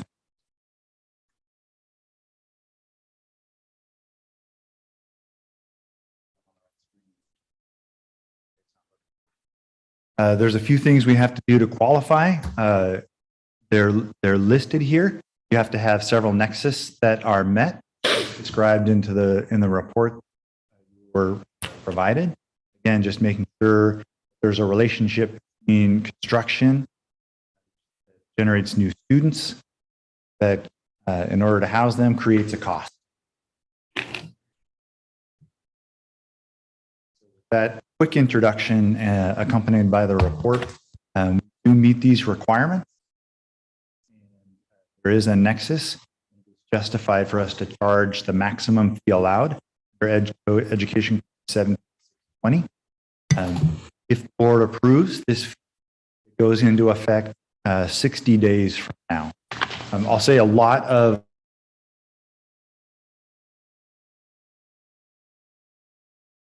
this process for both of these two fees tonight requires a lot of public notice. Make sure that affected folks have the opportunity and then, of course, participate in public. I mean, we've had that in our experience.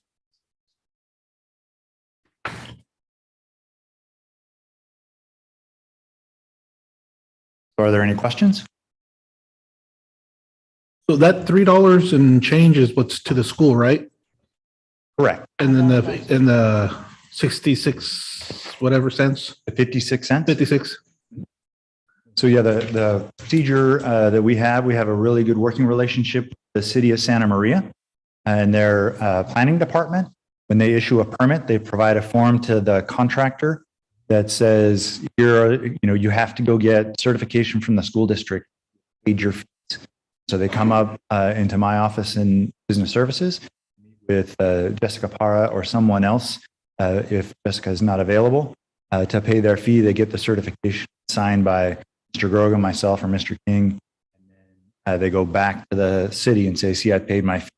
Then they can get their permit. It's really important. That relationship doesn't exist in every district. It's really challenging for districts to collect that fee. We're always grateful for that cooperation. And the fees are only on new construction. There is an application for remodels. If you remodel a home that adds more than 500 square feet, that could be a bedroom or add to the ability to house a family in that home, we'll assess a fee on that as well. Yeah, I know that for a fact because my family room's 499.5 and they measured it like 10 times to make sure I wasn't over 5. I went to the max that I could. Honestly, I didn't want to know. I'm serious. That's true. So Matt, just to clarify, the 342 that's paid by the developer is that per square footage, per home? Per square foot. Per square foot. And do you have any idea, like, I imagine that does the developer then pass that cost on to the consumer through increasing the cost of the home? I think it reduces their profit. I think that the cost of the home comes from whatever the market require. Yeah, I don't think that developers have greatest opportunity to just create a markup on their home based on cost, because market is what dictates home value. So this doesn't necessarily impact increasing the cost of housing for our families necessarily? Not direct. Not direct. It could if you're building an apartment building related to the desire to then rent out families, or it creates a cost onto those apartment buildings. That would be, then in that case, you have the person paying the fees is likely the owner, investor, and then the person benefit from cash flow created by rents that are collected. That could have an impact, but even then, you're still talking about market forces. And we know that's true because we have homes in Santa Maria, we have apartments in Santa Maria. Cost hasn't changed, but the rents are going up. That's what's driving cost, families, what the market will bear, not necessarily the cost.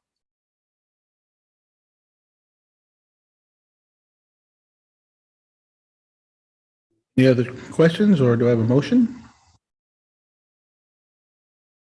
I'll move that the Board of Education adopt Resolution 21-21, adoption of school facilities fees as authorized by Education Code Section 17620 and Government Code 65995 as presented. A second? Ms. Cordero moves, Ms. Flores seconds, roll call. Mrs. Cordero? Aye. Mr. Hollenshead? Aye. Mr. Valencia? Aye. Mrs. Flores? Aye. Mr. Lara? Aye. Item J, public hearing fees of development projects. Closed. Item K, resolution number 2122, fees on development projects. Mr. Beecher.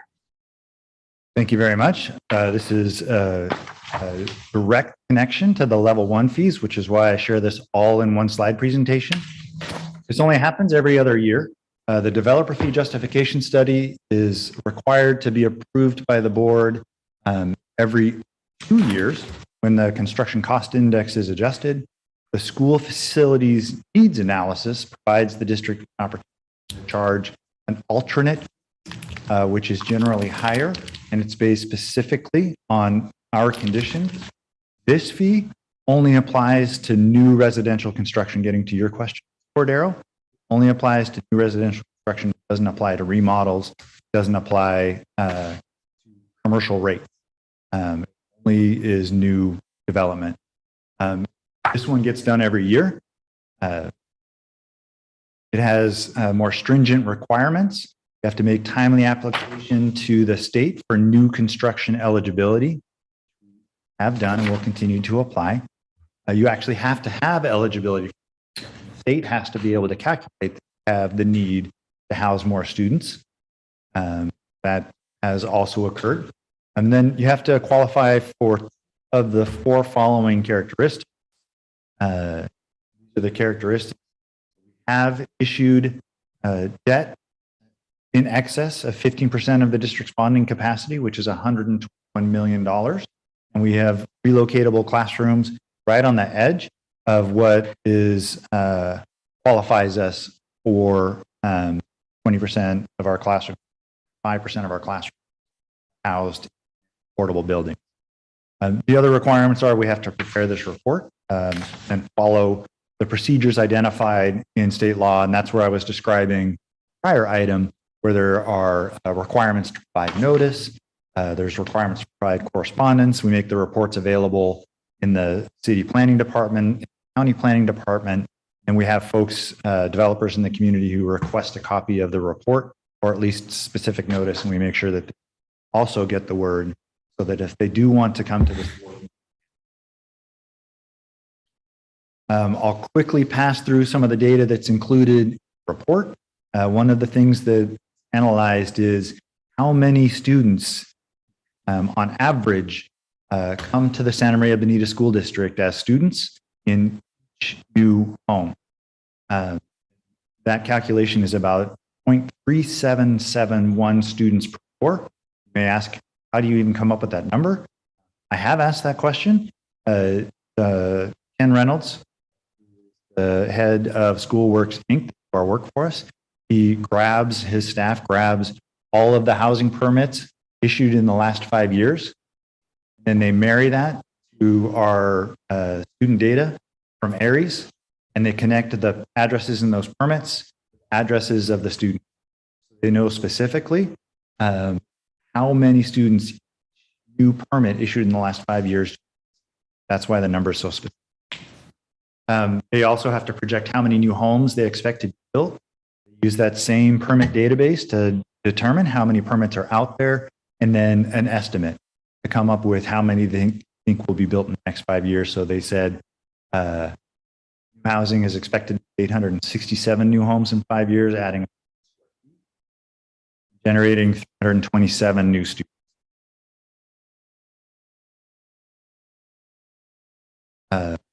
Then the next thing they do is they estimate costs. Take that cost number, here is 7.3 million based on how the state lays out the parameters for developing that cost, so 7.3 million. And then you mash it together. Take the total number of costs divided by the number of square feet expected to be built to come up with the alternate amount. Now, as a caveat, I'll tell you, using the state's methodology to calculate what it costs to house students comes up with an estimate that's undervalued. Because they use those same estimates to determine how much they need to pay to schools for their math. It's really low. I'll also tell you that 867 new homes that they project to be built isn't the right number. No estimate ever is, right? It's precisely incorrect. It's exactly right. But it's the best number we can use. But in the end, it doesn't really matter. Because if you change the number of homes that you're going to build, changes the student yield factor, and it changes the number of square feet, calculate the rate under, you're essentially going to end up, no matter what, the cost spread will be on those whole pie shrink as you change those estimates around development. Have those questions come up from developers in the past. That number is way too high. Number of square feet in a home is too high. Whatever their concern is, in fact, know the number on student generation is right. Know the numbers that the state prescribes for costs is right. So the formula will always come back to essentially this number right now. It's specific to this year, which is why you have to. One of the things that I like to share when we present this to the school board is that student yield trend factor. For a long time, our numbers were pretty high. 2009-10, we're getting with that gray line in between 0.65 students per door, 0.7. That's pretty high. And it's been falling and falling and falling and kind of stabilized, took another drop. Recently, the last few years, it stabilized. And I share that with you because all you got in this report was the one number. But providing you with some idea around trend, it gives you some information about why it is that hearing from us that there's declining enrollment on our horizon. This is another piece of evidence that says maybe stabilized, but it's still out there. Because new construction isn't providing the same number of. In this graph, if you can't see it, the blue line is elementary students generated by new construction. Rust colored line, if you will, is 7th and 8th.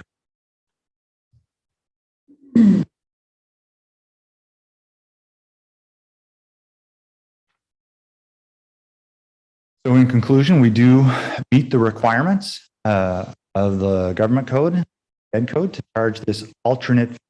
The importance of this alternate is quite a bit higher. You saw that because our costs are that much higher and our needs are that much greater.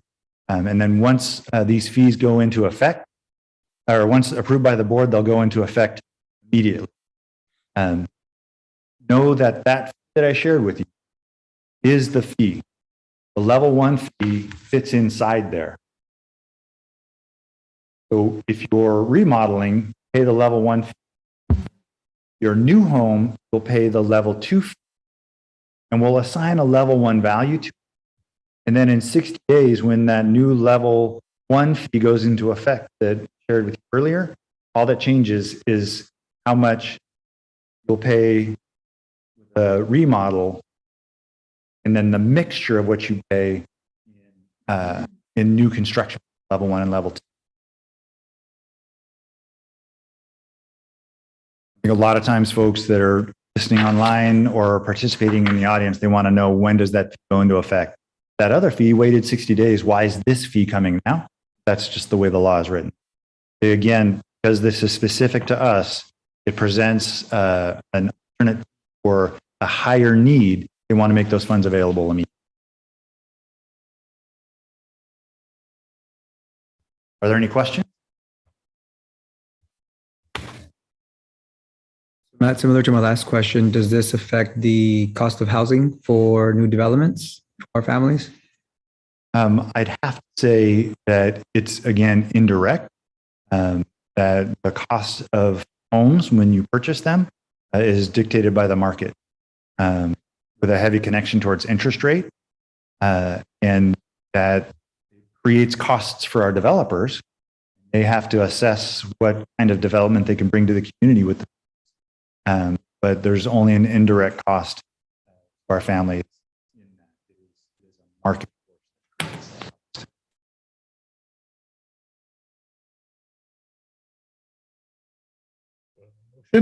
No questions? I'll move that the Board of Education adopt Resolution 21-22, fees on development projects pursuant to Government Code Section 65995-Level 2 as presented. I second. Ms. Cordero moves, Ms. Flores second. Roll call? Mrs. Cordero? Aye. Mr. Hollinshead? Aye. Mr. Valencia? Aye. Mrs. Flores? Aye. Mr. Lara? Aye. Thank you. Thank you very much, board, for your support. And again, I want to thank Mike Grogan. He does a lot of the work on this. He does the initial review, provides the data with to Schoolworks, and then coordinates their reporting. So this is another thing that is a big part of his year. Thank you. Item L, Resolution 2123, Committing of Special Reserve Funds in support of the 2022-23 E-rate application. Thank you very much, Mr. Lara. I'll go ahead and take this one from here as well, since I'm already here. This is a piece of annual housekeeping as well that we bring at this time in order to participate in the federal E-rate program, which provides a discount based on your free and reduced price lunch percentages, provides a discount for certain services connected to technology and communications.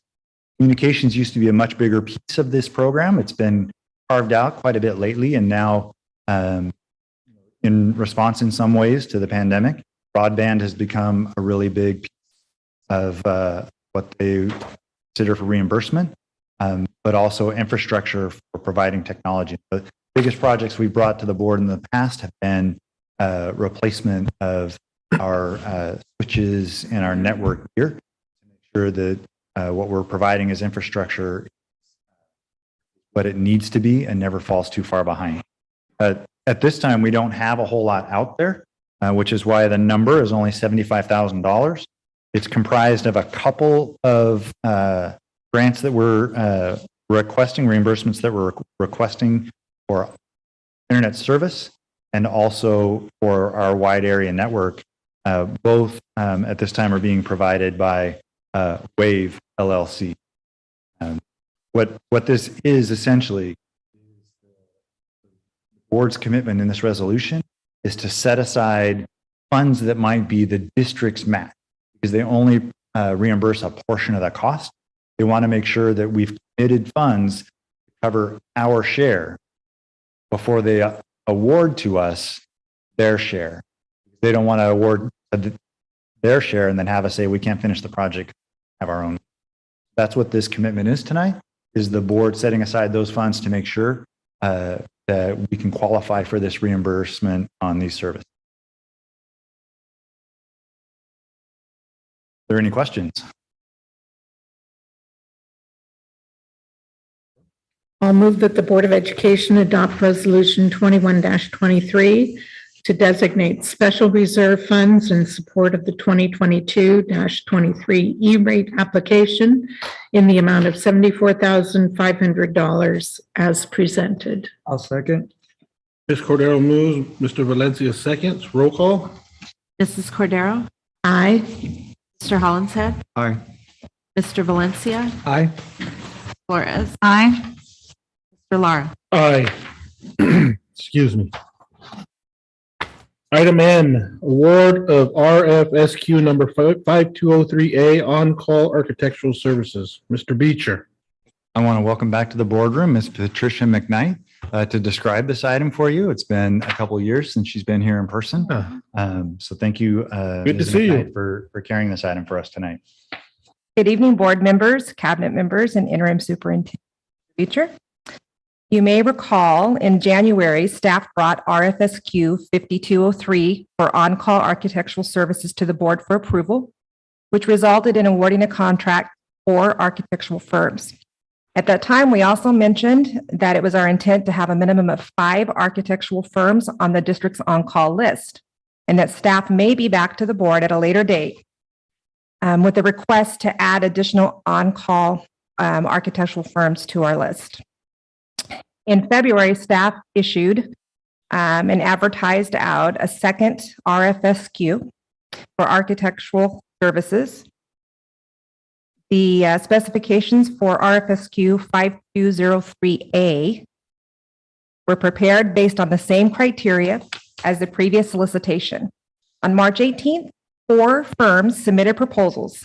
An evaluation committee consisting of 3 district staff members scored the proposals based on statement of qualifications, staffing, experience, references, and contract performance. 2 firms, Darden Architects and DLR Group, scored in the 80 to 100 point competitive range. Both firms meeting the competitive range also met all of the requirements of the solicitation documents. Staff is therefore recommending a master agreement be awarded to Darden Architects and DLR Group to provide on-call architectural services.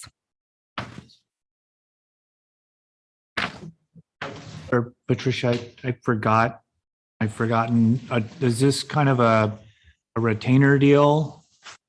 Or just a per job? If we have jobs, we put it out there and whoever's available then.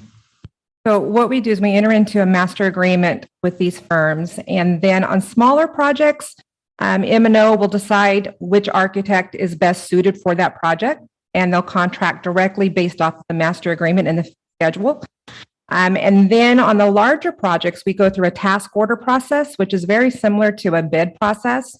We will submit out our larger project to all of the architects and then ask them to submit back to us a proposal based off of the scope of work for that project. So we only pay them for work that they actually do. Absolutely. Question that I have is I noticed that final scores, 2 of them received 80 and the IBI group receives a 79. Yes, So that was really close, obviously. it's very close. And I noticed that they're from San Luis Obispo, that group, the IBI group. And I wonder, do we ever consider the localness, for lack of better words, of these firms when deciding who we give the master agreements to? That would have to be spelled out in the specifications, and there would have to be a points value assigned to that. And there, at this time, there's not a points value assigned to that specific requirement. We do have architectural firms on our other list that are local. So we do have a diversified list. I'll also say that IBI is a very large architectural firm. Aren't just in San Luis, but they have a local office in San Luis. And so they are, I know that they're competitive with DLR because I know DLR is like an international architectural firm. But what they'll do is they'll grab local offices or they'll create a local relationship. Where that does make a difference, Mr. Valencia, is in access to the folks when you have a concern in the field and you need a designer's eye on it to make sure you give a good answer to the contractor or to the bidder. You want to make sure that person's accessible. So when we have I wasn't a participant evaluation of folks, and that was done by Javier's office and Mr. Cavazos himself. But one of the things you evaluate is their approach to that level of service. And that's a place where that might come into play when they're introducing their team, they're describing their service levels, kind of, assessing what's the deliverable there. What am I going to see in the field? And then it's also when you're making your choices around those task orders for those bigger projects, making an assessment. I'm making an assessment. Mr. Cavazos is making an assessment. How frequently have I seen this group in the field? How frequently do I expect them to be in the field? How are they pledging to provide that level of service? So there's 2 points to kind of consider, with the main reason being, are they going to be accessible to make sure we get the product we need and deserve out of the commitments that we make with our construction contractors?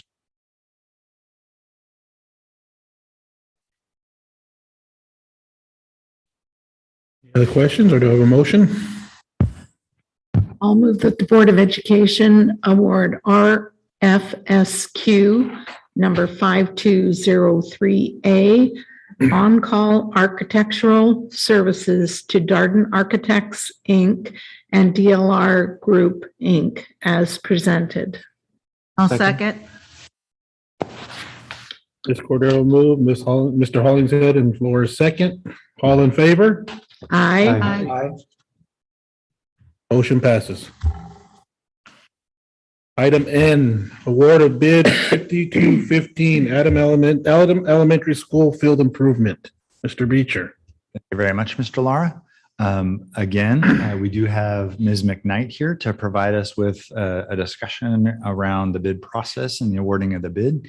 Mr. Cavazos is also with us tonight to describe any project-specific questions you might have, this item or the next item. This project calls for field improvements at Adam Elementary School. The notice calling for bids was advertised and posted on Planet Bids on February 18th and on the 25th.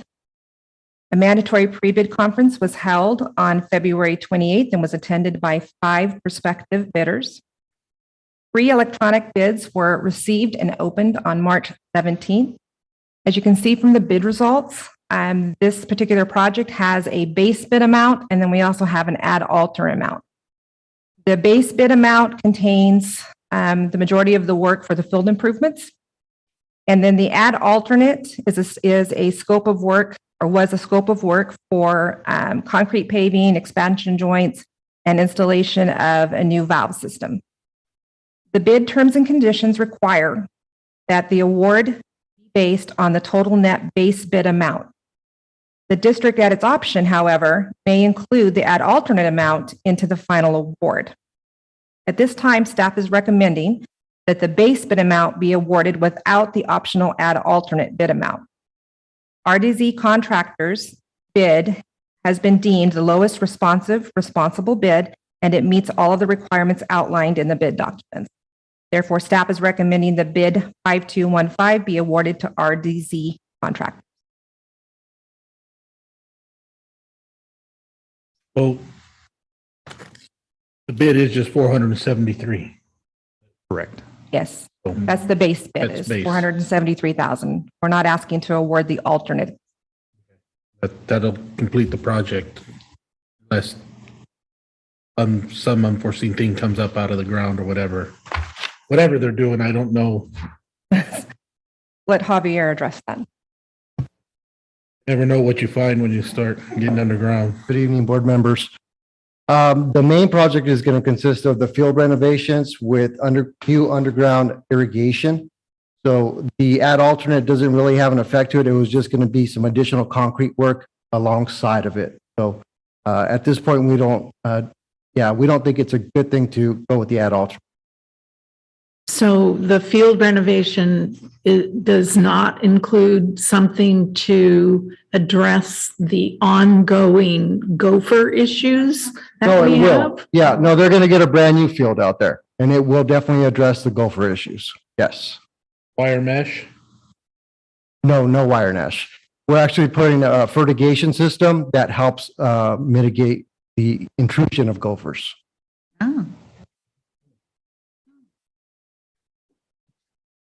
So if there is any concrete work, you think you can do it in-house if it's No, I looked at the cost and what was the add alternate?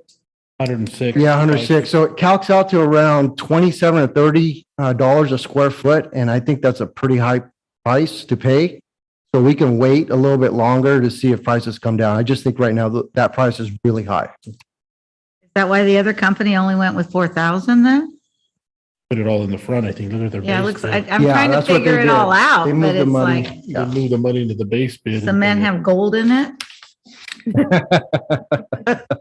That's what It's they all did. expensive right now. They all moved it into the base bid. and Yeah, I then saw that, but it's like when they put 4,000 there, I thought, Okay, thank you.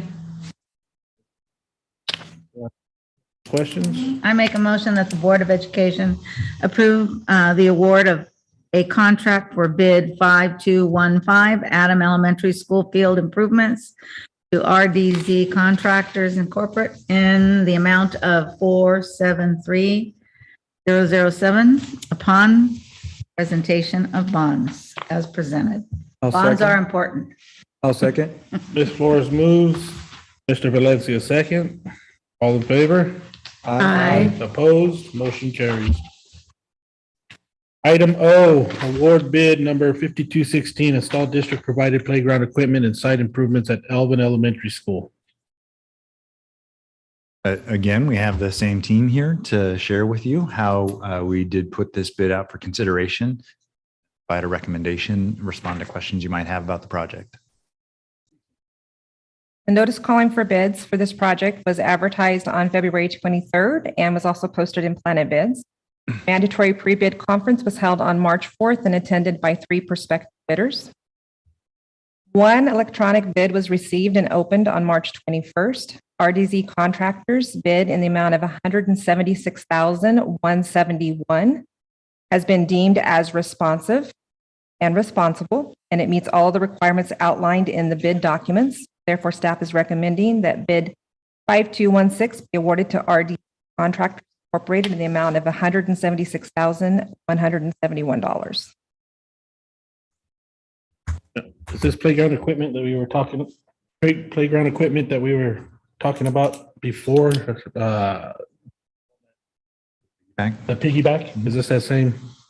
This was prior. Our purchase of the playground equipment for this project was purchased earlier this year. So before we went in, we approached the piggyback.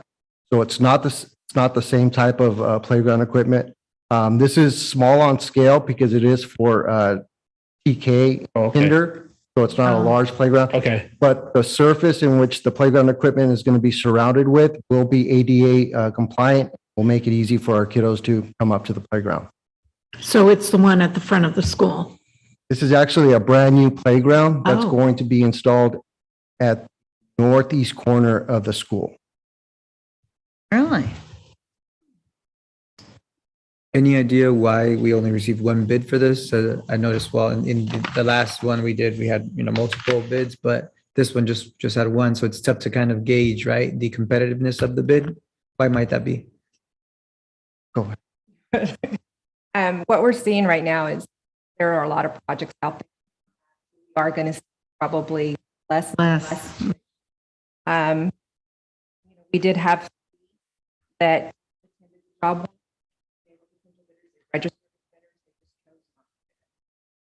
Probably wasn't worth their time. For the 176,000, I Yeah. think that's probably the case. The other Yeah. one where you're dealing with 500, 600, 700,000 Right. potentially, it will get more interest Yeah. and it can be really hard to Makes sense. compete in a small scale like that. And I will say that RDZ contractors, they are a small business. They are registered as a DVBE, as a federal SBA small business, a very small business, as well as a DGS with the state of California small business. So this project is perfect. Small business, yeah. Care of that. And I will say, you'll notice that the last two bids, both are going to RDZ. Javier did meet with RDZ and brought them in to make sure that they are able to handle both projects and have them completed on time. And they assured us that they are prepared to. I'll comment for the board also, as Ms. Flores emphasized, bonds are important. Maybe some of the first contracts that we put out, we kind of paused bidding projects for a while. But Mr. Valencia, that statement is there because bonds are something that guarantee A, that the work's going to get done, and B, that subcontractors are going to get paid. And those things don't exist and school districts end up in trouble with contractors, it is really unpleasant. Local experience with that. And so we added to the board's recommendation the language that says upon presentation of bonds. It's not standard. It's not something that other districts use. It didn't exist in the before, but when I first got here, we added that statement because the board really wanted to emphasize how important that was. So we made it a part of the recommendation on every contract like this, where the bonds are appropriate. Like blood. I'll move that the Board of Education approve the award of a contract for bid number 5216, install district-provided playground equipment and site improvement at Alvin Elementary School to RDZ Contractors, Inc. in the amount of $176,171 upon presentation of bonds as presented. I'll second. Ms. Cordero moves, Ms. Flores is second. All in favor? Aye. Opposed? Motion carries. Thank you. Thank you. Item P, discuss and approve certificated teacher tutor job descriptions. Beltran. In Ms. Beltran's stead, I'm going to present this item for the school board tonight. A formalized teacher tutor job description has been developed and discussed with the association. This formalized job description aligns with the specialized work performed by teacher tutors to provide supplemental instruction to support students identified to require intervention in one or more core areas based on needs of the students and the school site, and provided through expanded learning opportunities within the district, presented for the board's consideration. I do want to clarify something. The question came up in conversation with members of the association. If you look at the job description on the first page and the last bullet where it talks about interventions, I want to clarify for the board that we're gonna add a little bit of language here where it says provide interventions to address. I want to make sure that it says the identified needs from the site needs assessment. Oh, I see what you're saying. Okay. Site needs I should say the needs identified in the site needs assessment. There's some missing verbiage in there, so I just wanted to add that in for you. And what that means is in the development of the school site plan for student achievement, they're identifying what student needs are. That's what we're talking about. Out of that process, we want to make sure that it's a part of their representative duties. Okay? And so I needed to clarify that question. This is Mr. Segura is hearing an answer to that question. Follow-up meeting tomorrow that we schedule on a regular basis, and we'll check in on that. But that was a question that came from them, and okay. Sure, that's clear in the job description.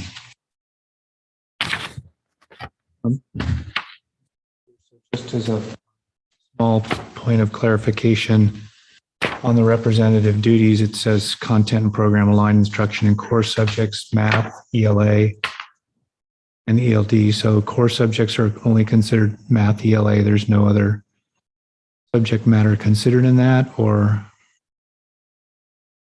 I think that's what I read here in the job description. Okay. That's what they're working on. So does that mean that there would be no social science or social studies kind of? Not as an intervention within this design. Doesn't mean you can't use social studies or science material, but. Right, but I'm establishing what core subjects are, because one They need of to our teach the shortcomings English is that language. Part of the reason for the, and feel free to finish my thought. Part of the reason of this is that we're trying to fill in gaps and catch kids up. And so it's really important that we use aligned resources so that the kids can then take the learning that they have in this program and bring it back in the classroom, and then are able to access the core content. And so it's been a really important piece of this work, is to ensure alignment to what little kiddos are doing in class during the day to what they're learning in the afternoon, so then they can go back and apply that. The needs assessments have been in the areas that were mentioned, and Ms. Grott can speak more to that as principals are reaching out and principals are finding the needs. But it's things like K1 foundational skills. That's not a shock to anyone, right? We always have kids who need some extra support there. But with COVID, learning to read over a computer was incredibly difficult for kids and incredibly difficult for teachers.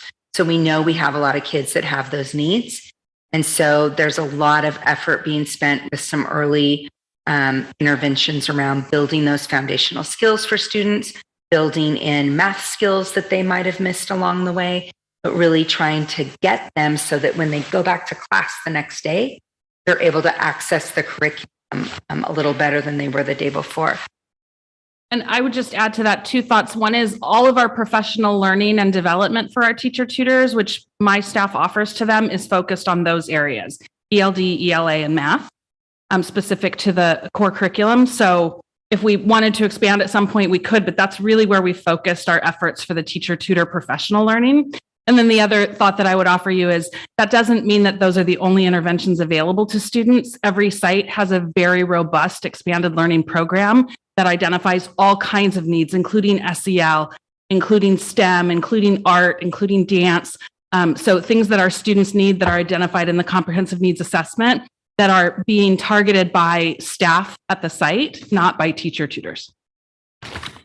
And all teacher tutors are assigned out of teaching and learning?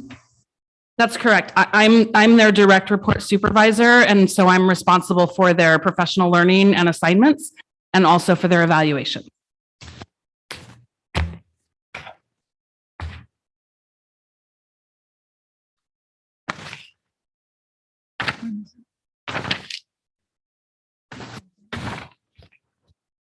So with that, with that language that you're going to add then, Mr. Beecher, we'll move to approve the certificated teacher tutor job description. And I'll second that. Mr. Hollingshead moves, Ms. Cordero second. In favor? Aye. Opposed? Motion carries. Item Q, discuss and approve certificated and classified management job descriptions related to teacher pipeline. Thank you very much, Mr. Lara. I do want to quickly kind of set the stage for this item, if you don't mind. We do have here the 4 job descriptions. One of them is the general education teacher job descriptions. It's a really long job description. There's a lot of content in there. What I want to ask the board to consider tonight during your motion, this job description was recently shared with the association. And there's some questions that I want to make sure we get a chance to clarify before this job description is finalized, just to make sure that we're on the same page. Words we read mean the same things to us. And so what I want to ask is, we have that conversation tonight about that job description from the school board, but I want to bring that item back at a later date after we consider the feedback we hear from you on the general education teacher job description, and we sort out some of the questions that I want to make sure we provide answers to with the association. And I think I feel like our discussion tonight might generate some of those questions for the association also. So without that would be I would concur, supportive of that, because I think it seems like it's going to be a big piece and ongoing. Want to make sure that we hear as much as we can and exchange ideas as much as we can and make that really comprehensive and clear. The other job descriptions are all new. So they describe things that people need to do, but the general education teacher has been around for a while. We have lots of people operating in that space right now. We want to make sure that this job description makes sense to the association, to the school board, and then for those folks as they're working in the field. Thank you for that. We'll wait till we get to the recommendation portion, but I think that's a good idea.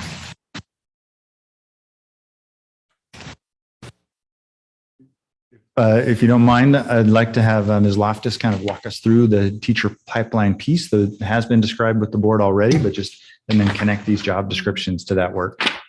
Good evening, board. Good evening. Thank you, Mr. Beecher, for that introduction.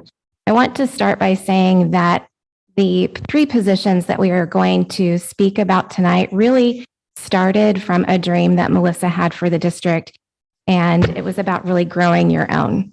And I think about 3 years ago, conversations started between Melissa and Shelley, who's joining me this evening, and they started charting on paper what it would be like to have a pipeline in our system that actually allowed us to grow our own. And as you heard when we had our presentation a few months ago, and we introduced both the pipeline and our journey toward accreditation to provide our own teacher induction program, certainly we have been moving really fast and furious to get that going for our system. And so to discuss this evening, we have a package of 3 positions. 2 of them are TOSAs, and 1 of them is a credential analyst. All 3 of these positions support our teacher induction program and are written into the design that has been going forward to the state for our accreditation approval. What I think I'd like to do is start with the 2 TOSA positions and give you an overview of those and how they are alike and how they're different.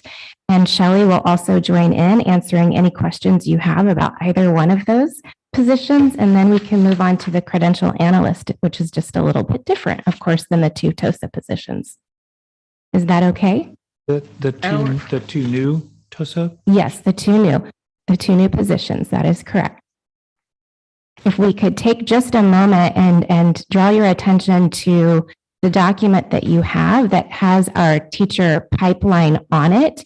You look at the top, you'll see the continuum. And you'll recall that we talked about this continuum the last time when we reviewed all of the different layers. As you look toward the bottom, you'll see the 3 TOSA positions that actually support this pipeline work. The one on the far left is not a new position. We currently have Michelle Ming working as the teacher development TOSA, and the focus of her work is really supporting site coaches. That is and mentors, site mentors. The 2 on the left, the pathway to teaching TOSA and the induction TOSA, are the 2 that we'd like to talk about this evening. When you look over the job description, and if you look at the table in front of you on that chart, you'll notice that there are a lot of overlap. There's things that both TOSAs do that are very similar. The key difference is that they're supporting 2 very different groups of people.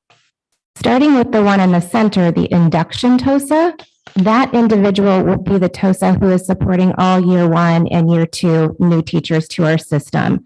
That individual would be providing all of the learning as part of the induction program and also monitoring those individuals' progress, assessing their portfolios, going out to sites, providing support, and again, professional learning throughout the year. Whereas the pathway to teaching TOSA, while it's greatly similar, the focus for the pathway to teaching is really supporting individuals who would be residents and or interns in our system, working toward becoming a certificated teacher who would then enter into an induction journey, a 2-year induction journey. And I will let Shelley add any extra details that she'd like to add to that.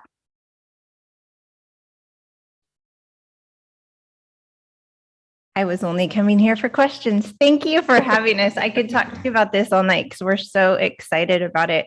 But just a few reminders, the induction TOSA will be doing essentially what the county has been doing for us for years. And we typically write a check for $150,000 to the county. It costs $2,200 per new teacher for 1 year of induction. So we do 2 years of induction plus a $1,500 stipend for their mentor. We'll still be paying the mentors, but that cost of induction, we should be saving about $150,000 a year and hopefully doing a much better job on induction. And then the Pathway to Teaching TOSA, that will hopefully be grant funded. That's with a partnership with Cal Lutheran. And so far we've obtained $250,000 in grant funding to support that position. By the end of this school year, we will hope to have written over $5 million in grant funding because the idea of growing your own is also supporting financially. So we are writing grants to pay for tuition and cost of living for our classified employees. We surveyed them to see if there was any interest. Within a few minutes, we had 115 people respond that are our current classified employees. And 65 of them already had their undergraduate degrees and could start as soon as we're ready. So we're excited. And thank you for clarifying that, because that was going to be one of my questions as to why we have the relationship with Cal-Lu, a private university, right? That's maybe not quite as diverse as we'd like to see with some of them. Absolutely. So we have partnership, we have Cal Poly, and that is grant funded through them. They wrote the grant, they wrote the rules. Ours is Cal Lutheran, and we're writing the grant and we're writing the rules. So our base are classified employees. That's Cal-Lu, because Cal-Lu is a little pricier. We're writing the grants. So kind of need, I'm learning, a state partnership and a private partnership. They are not as flexible. And the private, they're great. The first time I met them, they were so excited for this partnership. They already have program just on that, and it will be a credential multiple subject art. Also add that we're working with Allen Hancock College as well, and the Pathway to Teaching TOSA will be working direct with hopefully both the high school district and also Allen Hancock. The pipeline to teaching, or the Grow Your Own pathway that we've been referencing, doesn't start with becoming once you're maybe a bilingual instructional assistant or any other type of classified employee. It actually starts in high school. And so how are we really collaborating around that education CTE pathway? How are we also working with Allen Hancock to recruit individuals who might aspire to be either a bilingual instructional assistant and or one day a teacher, a classroom teacher? What we find is a lot of teachers who are very successful, that's where they started. They started as a bilingual instructional assistant and aspire and work their way up toward becoming a teacher. And so really wanting to maximize that pathway and that partnership with Allen Hancock as well. Appreciate that too, because it can and does need to go further back. So it's not even just staff that we have now. It's when they're in our schools. You know, those are the people who oftentimes we feel are making some of the most profound differences on our campuses because they are relating to our students. They've either been there, they can kind of relate, that kind of stuff. I was wondering, I spoke with somebody, actually a couple of people that were, this sounds crazy to me, but they were talking about student teaching going away in some programs. Is that actually a thing? The residency design, they actually, so not only will we recruit in our system that know our system, we support them for a full year, and then that will blend into production.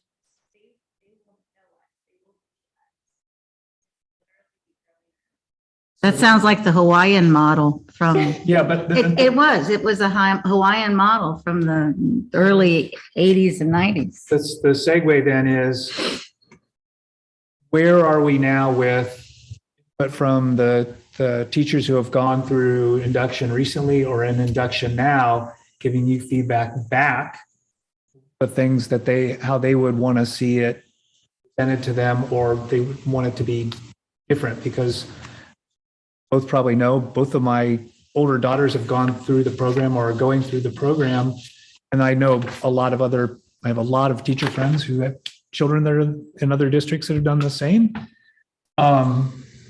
And what I hear pretty consistently is that there's a lot of redundancy to what they've just done in student teaching.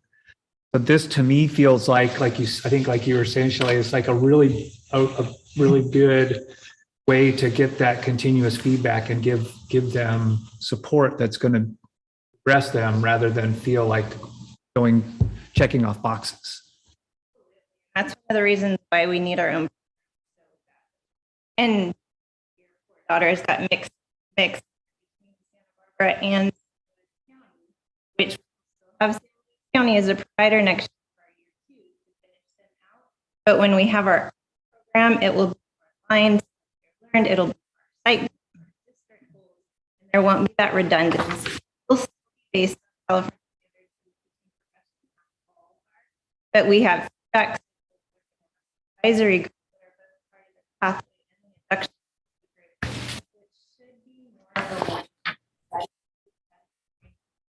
pathway. We've also received feedback all year from candidates who are in, whether it's with Santa Barbara or with San Luis Obispo County, but giving feedback directly to Shelley and also to Michelle Ming. And when they looked at designing what this would look like moving forward, they took all of that input into account and revamped a great deal of what we were doing currently, so that as we move forward, it's really in response to what the needs are from the feedback we were receiving from the teachers. Well, we just, that was, well, parameters, we got some great feedback. What about the bilingual candidates? How or what play do they have? I know Dr. Taylor looking for bilingual supervisors. Is that a connection you have with Cal Poly, or is that not part of the way you will be working with Cal Poly? It's both of them. Part of the residency program, Cal Poly has a bilingual authorization. Right. Part of, as well as a master's. It will be this. Okay. Thank you. I think definitely since you all are looking to attract like local talent and, making sure that we capitalize on the assets that we have here locally, that are the two TOSA positions also be looking at hiring our local talent, people that actually know the communities, know the issues, so that they can recruit and retain effectively. So I hope that that's going to be a priority when it comes to the hiring of these two positions. Absolutely. I also want to add that we anticipate one of the grants that we're in the process of getting ready to submit on very soon, the one that Shelley referenced earlier, is in direct support of the resident candidates. And we anticipate that grant supporting 20 residents a year over the course of 5 years. We know that we're going to have, considerable need in the area of TK and K. I was just going to ask about Yes. And so we're very, very much aggressively going toward those candidates. And of course, that our pre-K program is bilingual. It's a dual immersion program, 50-50. And we'll definitely be looking to keep the bilingual authorization attached to the teachers who are teaching in our TK and added K classrooms whenever possible. Something else that I wanted to mention is I think the Natoma School District, they actually have a Grow Your Own program as well, where they shared at the last California School Board Association meeting, like a very innovative model that they use, similar kind of to what you're describing, where candidates are subsidized if they teach within the district, right? We know that that's a prohibitive factor for many of our local folks, right? It's the cost of higher education. And so they're creating ways for the district to invest in these candidates, to bring in a more diverse group of candidates. Also, we know that that's a goal that we have through our diversity, equity, and inclusion policy. So we want to see more of that, and they're finding creative ways to do that. So I spoke with Mr. Beecher about that, about the possibility of looking into that. And I'll mention more about that during my board comments to see if there's board support for that. that our district look into that and provide us, some feedback on what are the things that they've already done, because they seem to be a little bit ahead of us in this regard. So how can we learn from that? So I will share for that comment, Chris, the superintendent there. We worked together for many years in the district that I came from. And the program that he is using in Natomas is this program. Yeah. This was the program that I led that there as well. And so we're not behind. We're just behind in years. We're behind in implementation, but not in the thinking. They were a smaller unit, so they could. Yes, ma'am. Take on that quicker than we could. And the faster you grow is the faster you can get grants. And I know when we first talked about it, Shelley kept going, how are we gonna? And I said, we have to self-fund it. Yep. We're gonna get really good at writing grants, because that's how you grow a teacher development program, is through grants, and then it supports itself. That was going to be my next question is who are our grant writers? Because that's a whole, I mean, it's not really a great thing to be learning as you go, right? You want to get somebody who knows how to piece these things together and has the wherewithal to do that. And especially if we're dependent on that, is there somebody, I mean, that my suggestion was, when we get all the descriptors that's missing from the descriptors in the position descriptions here is grant writing experience or expertise. We have somebody in house that's their thing. I would say now we do. Because they're getting better at it. We're getting better and better at it. I know that. But can they afford to be getting better and better? I guess what I'm asking is, can they afford to be getting better and better at it if they're doing all these other things? It's a ton of time. It's a ton of time that it takes to work with CDE, to work with universities, to work with other districts that already have those grants to really support how to write them.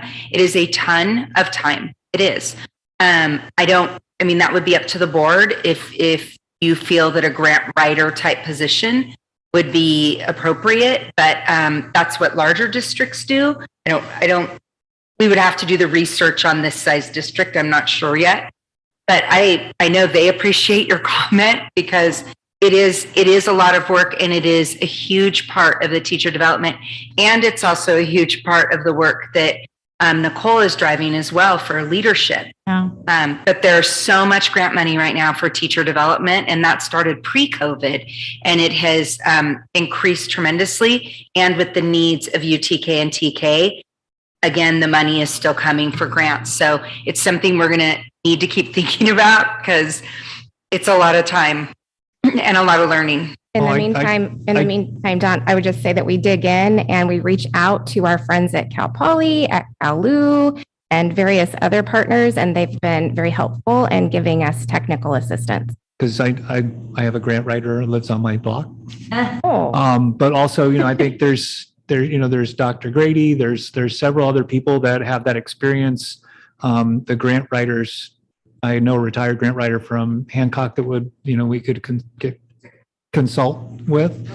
And then the grant writer that's currently employed at Hancock. I mean, that's a huge part of what she's done since leaving the high school district. That's part of why we're making friends. Cal Lutheran did help us first. We got it. Okay, we're at now. Love someone to take over the and it's brain office now, because I will mess him and he knows I will mess back. Oh, good. And then Cal Poly has definitely helped apply for the early education development grant, probably in partnership with our residents. So we are making friends, definitely, but. Who's your point person at Cal Poly? Who are you working with? Brianna Conan. Okay. And Leah Wood. And okay. Thank you. Just for clarification, are we then just discussing this and then bringing it back, these positions, for approval at our next board meeting? Not the TOSAs, I don't think. Not the TOSA positions or the credential analyst budget manager for teacher development. Those positions are positions we want to get out right away because they're brand new. we want to start recruiting. Now is recruitment time. If we wait until May, lost several weeks in the recruitment process. So and I'll just comment. I know Mr. Hollins said when you talked about grant writers and knowing folks who are out there who can do the work. It is something where you have to kind of look at it from both perspectives, because if you hire a grant writer and then their contract runs out, you have to search for another grant writer. Whereas if you have folks that can do some of the ground level work and then get support in the process of making sure it's perfect, you always have your grant writers in house.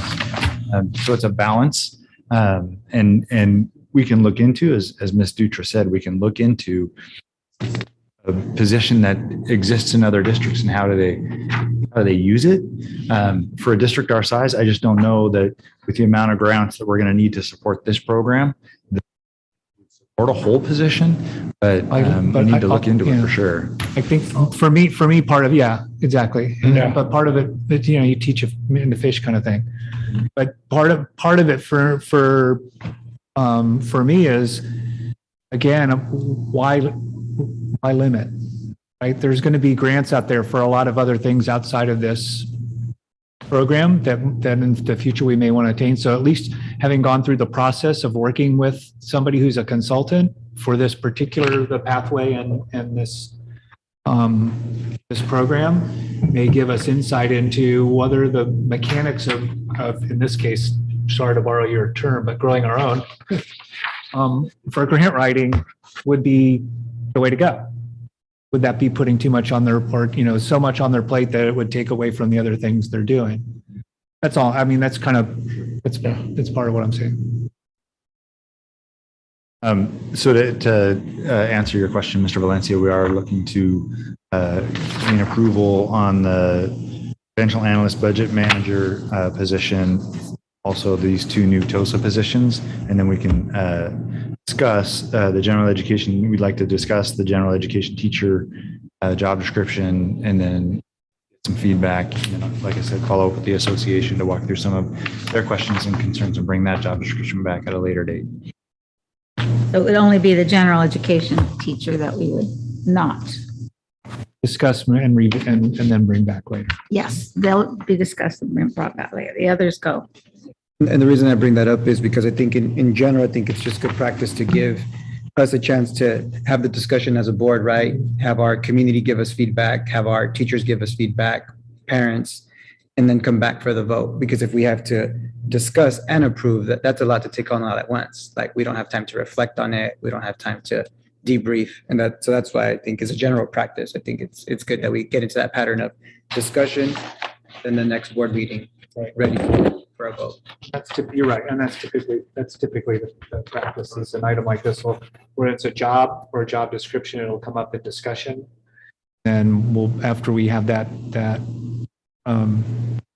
rumination, we come back to it as an action item. So sure. And Mr. Valencia, I would add that the situation that we're in right now is a little bit unique because we've been working very, very hard and very quickly with the state to move through the accreditation process. And it's one of those things that you're learning as you go, and you can take 3 or 4 years to go through the process, or you can try to get through it as quickly as we are, which has had, that's part of the reason why we're bringing them as a package. And we don't have the luxury of the extra time. It's a requirement.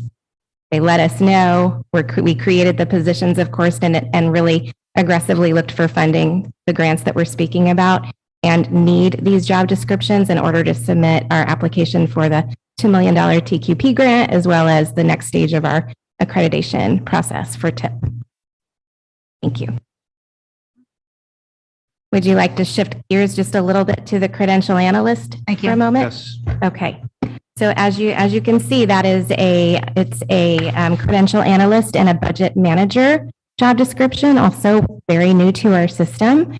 You can imagine when you are working with the number of new teacher candidates that we will be working with through the induction process, that there's a great deal of oversight in watching and dotting all of the I's and crossing all of the T's, because you're tracking the process to their credential, their clear credential, right? And so with that great responsibility comes the need to have somebody has great knowledge about the credentialing process, all of the laws and regulations, and then also the ability to track each of those individuals throughout that credentialing, playing their credential journey. We also do need support overseeing the various budgets that are attached to both the induction program, but also the growing your own pipeline altogether. The grants that Shelley has referenced and we've talked about a little bit tonight, there's a great deal of oversight also needed there, and this position would support that oversight.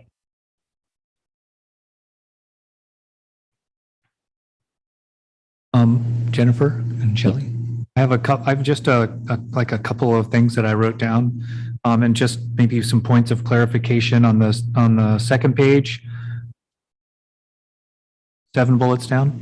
There's lots of bullets on these pages. Yes. Conducts cost benefit analysis to determine value.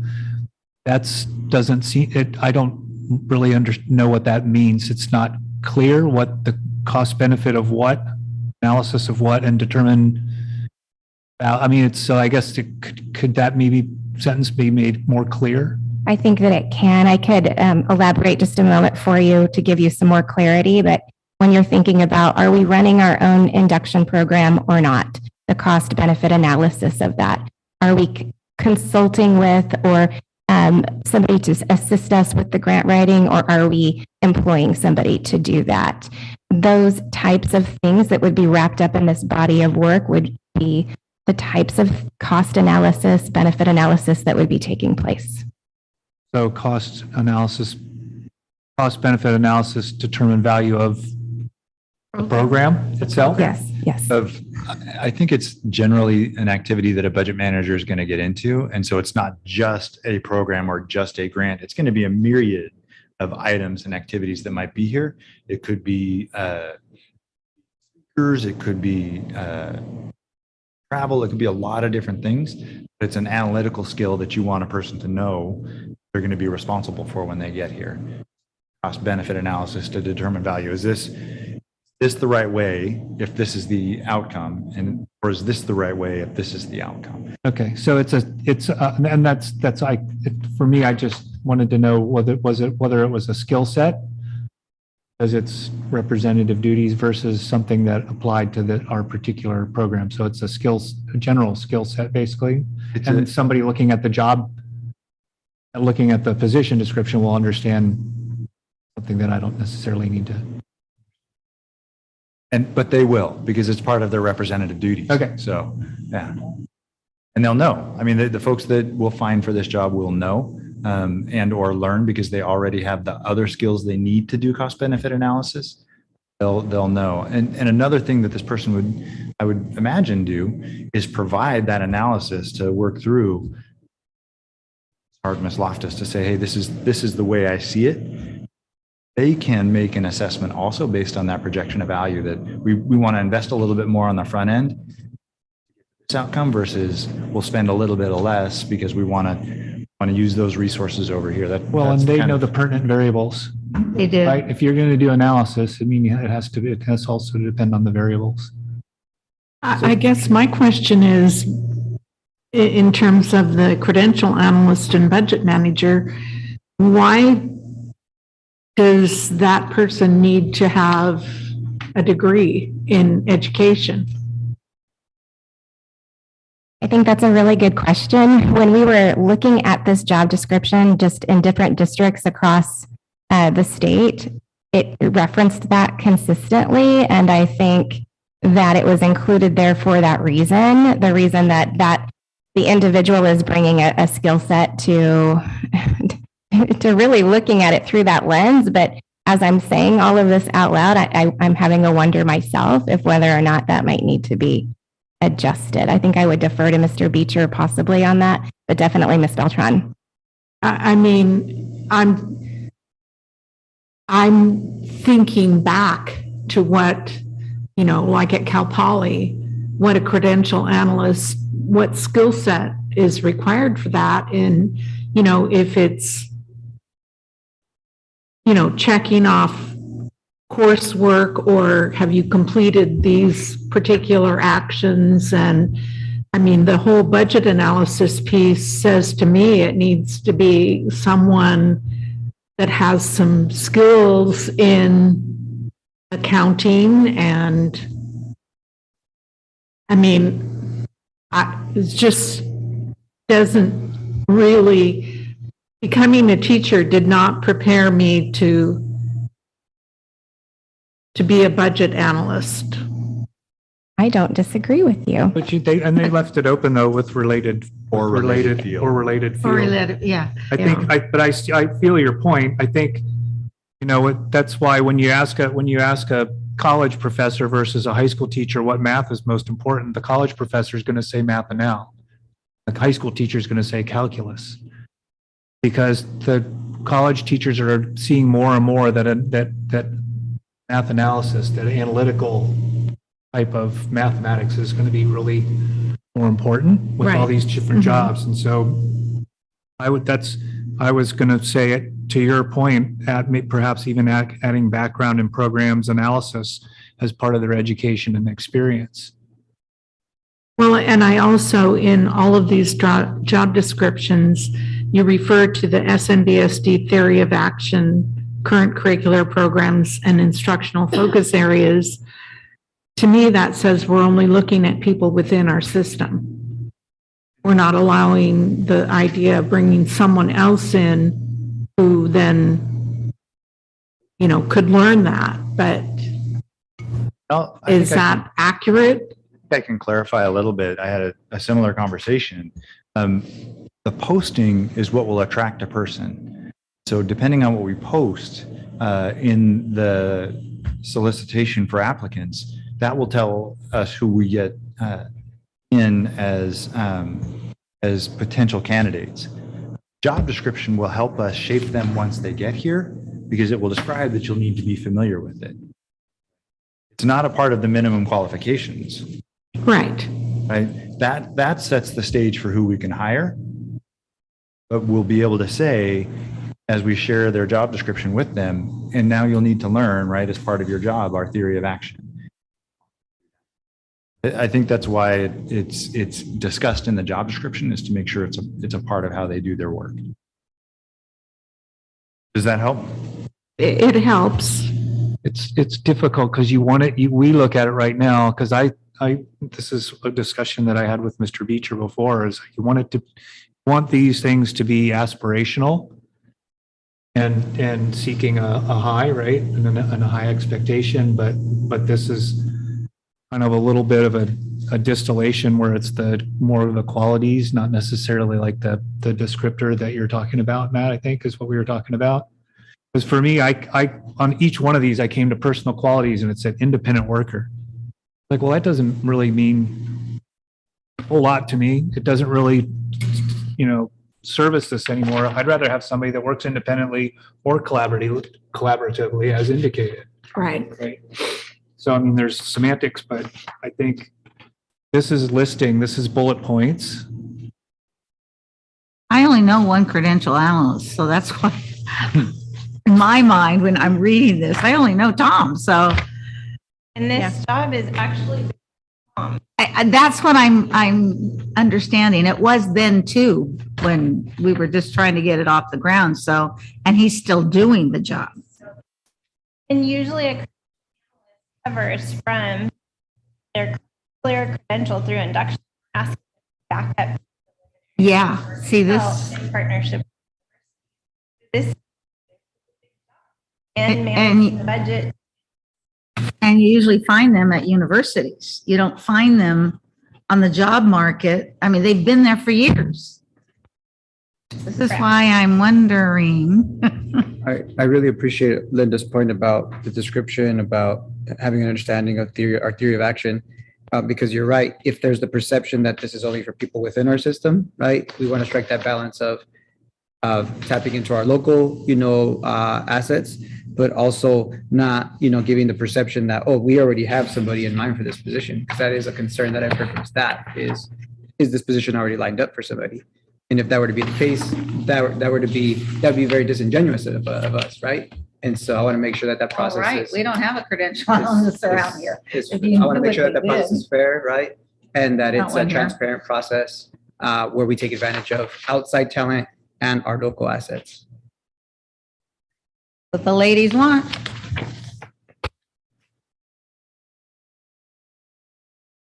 Can we answer any other questions about three positions? If you need a longer day. Huh? We didn't ask enough. Yeah, more desserts. More desserts, yeah. We're also always happy to sit down and in a small group or one-on-one go through any one of these in more detail. There's a lot packaged into the pipeline and also into each of these positions. So we would welcome that if any of you have an interest. I'm surprised you didn't notice one of them has driver's license written twice. I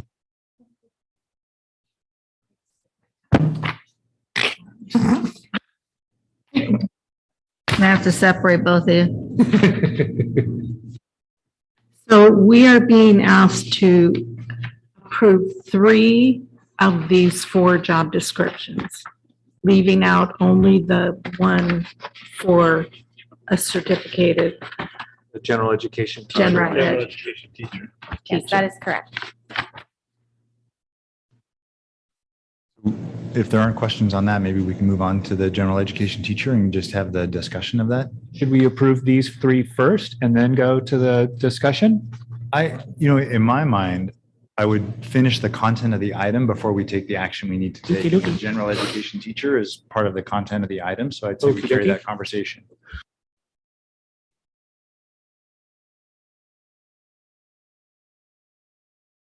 At this point in my life, when I read through this, I looked at it and I thought, oh my gosh, if I'd seen something like this when I started teaching, I would have never been a teacher probably. This is like overwhelming.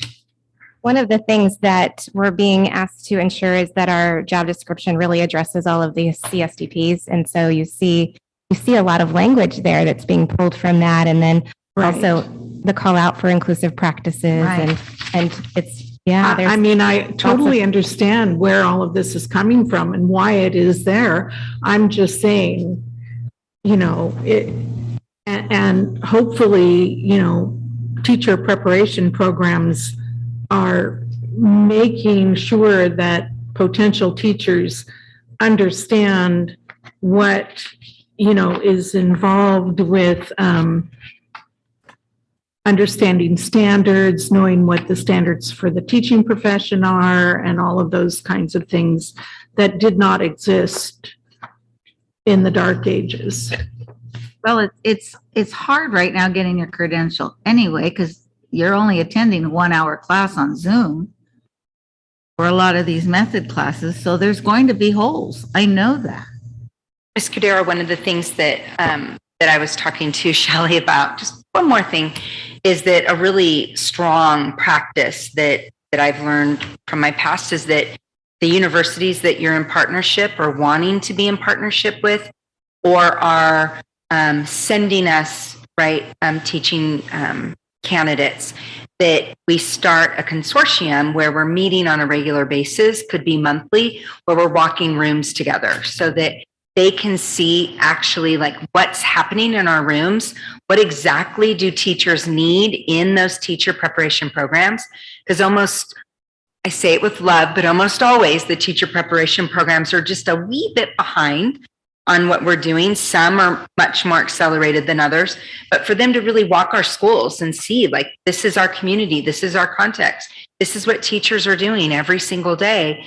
And then are your programs aligning so that teachers who are leaving are ready and prepared when they walk in the door? And so that's something that we'll start figuring out how we can do, because I do think it's a really good practice and it really gets our partners in space so that it can start to influence what they're doing in their teacher preparation programs. Oh, God, here we go. I'm bending the wheel again.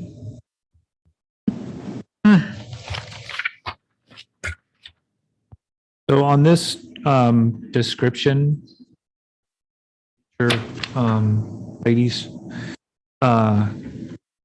I have a number of different things that I've jotted down in notes. Would that be more effective to get to you written down, or you want to hear it all? Whatever is better for the board. We're happy Okay. to listen. And I'm also, Okay. I appreciate getting it in a written format as well so that we Yeah, can maybe I follow could up. do both. Yeah, that would be great. First and foremost, number 11 is 2 different sentences. Okay. To me, I don't know. Provide for an inclusive classroom setting, and then participating in professional learning and collaborating with various support personnel as needed. If it's not 2 sentences, then it reads like it to me, so maybe it might to somebody else. I think It actually should be 2 separate items. That's what I meant. Yeah. I think somebody, if you see the semicolon, the editor did not hit the enter to bring it down to the next line so that it I hate is. when that happens. Yes, so good catch. Yes, thank you. And just on the brief description, for me, there's the third sentence is creates and manages a teaching environment conducive to student learning and communicates regularly with parents. It goes on through the end of the sentence.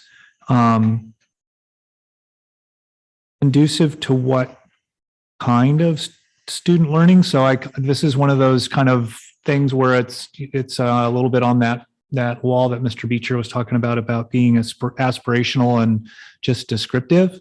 And I'm thinking maybe, that are we asking for optimal student learning and communicates regularly, or grade level, which we so often talk about? Or is this going to be adequate to just say student learning? That's one of those things where. Good conversation. And I'm assuming numbers 1 and 2, that's when it assesses student, it's collective student, not an individual. Can you ask that question again? So on 1, it says assess student knowledge and skills at school entrance, a review of assessment and data, and then assess specific student learning. So is when you reference student in those first 2 sentences, is that collective, like as in the group of students plural? Right. Oh, yeah. Student knowledge, because I know it's not always got an S on the end in education. And I see it as an individual? both. I see it as both. Okay. Myself. Okay. Yeah, I kind of do too, with the IEP and needs of certain students. It could go either way. And then for me, on number 3, with the sequence of learning experiences utilizing district adopted instructional materials and appropriate approved supplementary materials, kind of leaves a little bit of the art. That's a little bit cookbook to me, a little technician, a little less professional. And so I was, as well as professional knowledge and unique talents, something on that order that allows for the uniqueness of each candidate and their professional background, that they're not always going to be first year.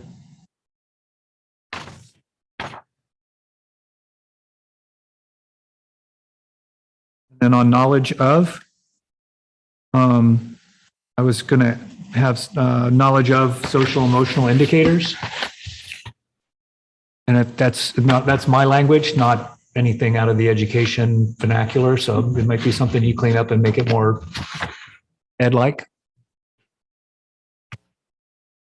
And I think, as I said before, one of the big ones for me that I looked at pervasively through here was independent work, or works independently. I would rather see something either in ability to or in personal qualities, works as a member of a team or group collaboratively. And then also on 16, this is the last one, I promise. Improve teaching effectiveness by responding to performance evaluation recommendations and participating in required school and district sponsored in-service events. I'd like to see a little more give and take so that process feels more collaborative also. So something to the order of improved teaching effectiveness through collaborative response to performance evaluation. In other words, there's a discourse. There's a sense that there's dual ownership or co-ownership there. Which there absolutely is. So we'll definitely reword that so that it's captured. Thank you for this input. Mr. Holland said, just to make sure that we're clear on the independent worker discussion, that I want to make sure that it is maybe both as opposed to a rather. It's both. It's both. Yeah, Awesome. it's both because, and the reason I say that is because we don't want to stigmatize people, but also because there is, my impression, historically, this sense that teachers like to work independently. They want to close the door. They want you to leave them alone. Very historic. I'm not saying our teachers. I'm just saying that that's out there. So I wouldn't want that to be part or parcel to what we're saying or misunderstood. That's a desire. And then the last thing, I'm sorry, I did promise, but this is really the last thing. Personal quality, strong ability to listen or empathize. And I think with our students and our families, that's really important. And our coworkers, right? Super important with our coworkers also. Strong ability to listen. Correct.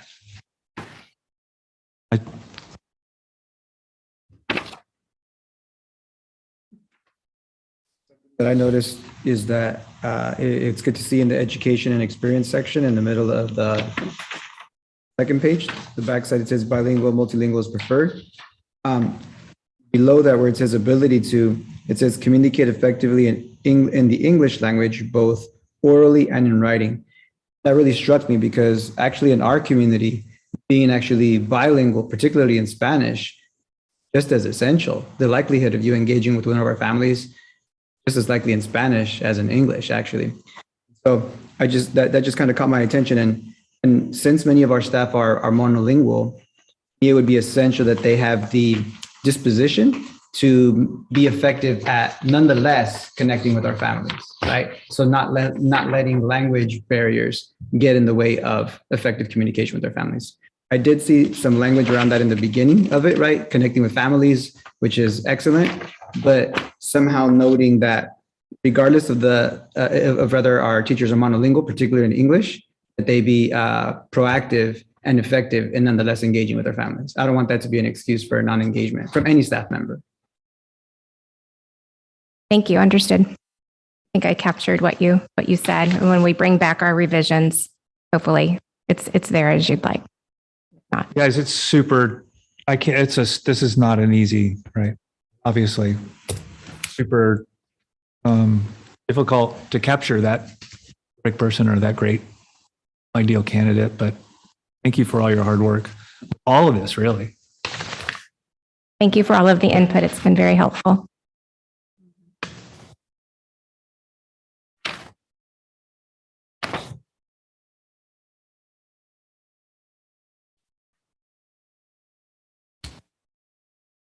A question that I have is where it says ability to, the second to last bullet point says understand and be sensitive to those of culturally and linguistically diverse backgrounds. What do we do for our staff in that area to ensure that they're getting ongoing training to be effective in this area? A multitude of things, actually, and there are required trainings every year that school sites provide as professional learning to their staff. And I would certainly hope that we are taking every opportunity to make sure that we're reinforcing this area. It's a regular point of conversation. And I think our ELD coaches have done a fabulous job of really raising awareness at the sites and building teacher capacity around that specifically.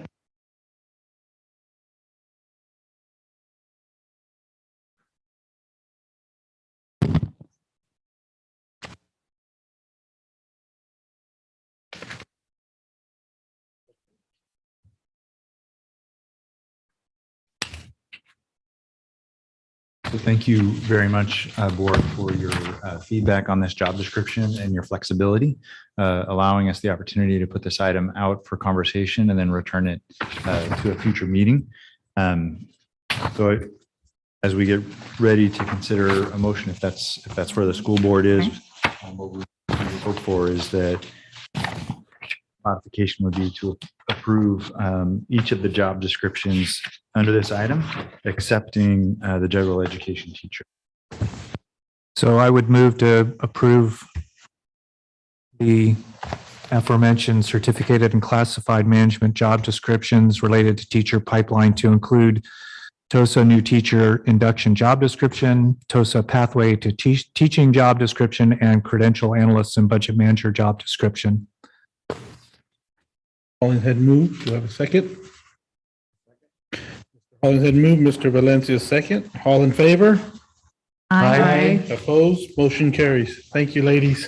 Thank you very much. Thank you guys so much. Thank you. And the next money-making grant out there though. There are many more. Oh, there will be. We have one more, huh?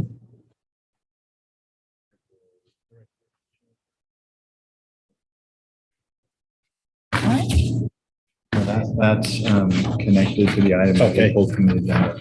Oh, okay. Yeah. Got it. Done there. Based on the modified agenda, I think we're on to the discussion item. Discussion item. Discussion item. Discussion item A. Santa Maria Bonita School District Summer 2022 Program Overview. Ms. Lori Grock, good evening. Actually, one more job description. Are we wanting that? The agenda was amended Okay. to remove that item. Remove Okay. That item, we didn't the remove just beginning of that the one meeting. job description. At the beginning, we removed that item. Okay, thank you. Tabled it until, Understood. Thanks. thank you. And Mr. Lara, is that tabled till our new superintendent Yes. begins their Yes. tenure? Yes. The certificated director, I'm going to ask the board to bring that P3 specialist back, program specialist, for consideration. But because we modified the agenda for that whole item, I had to pull both of those job descriptions. Right. I want to come back for that P3 specialist Right. because it's part of the grant. Yeah. Ms. Grock, good evening. Good evening.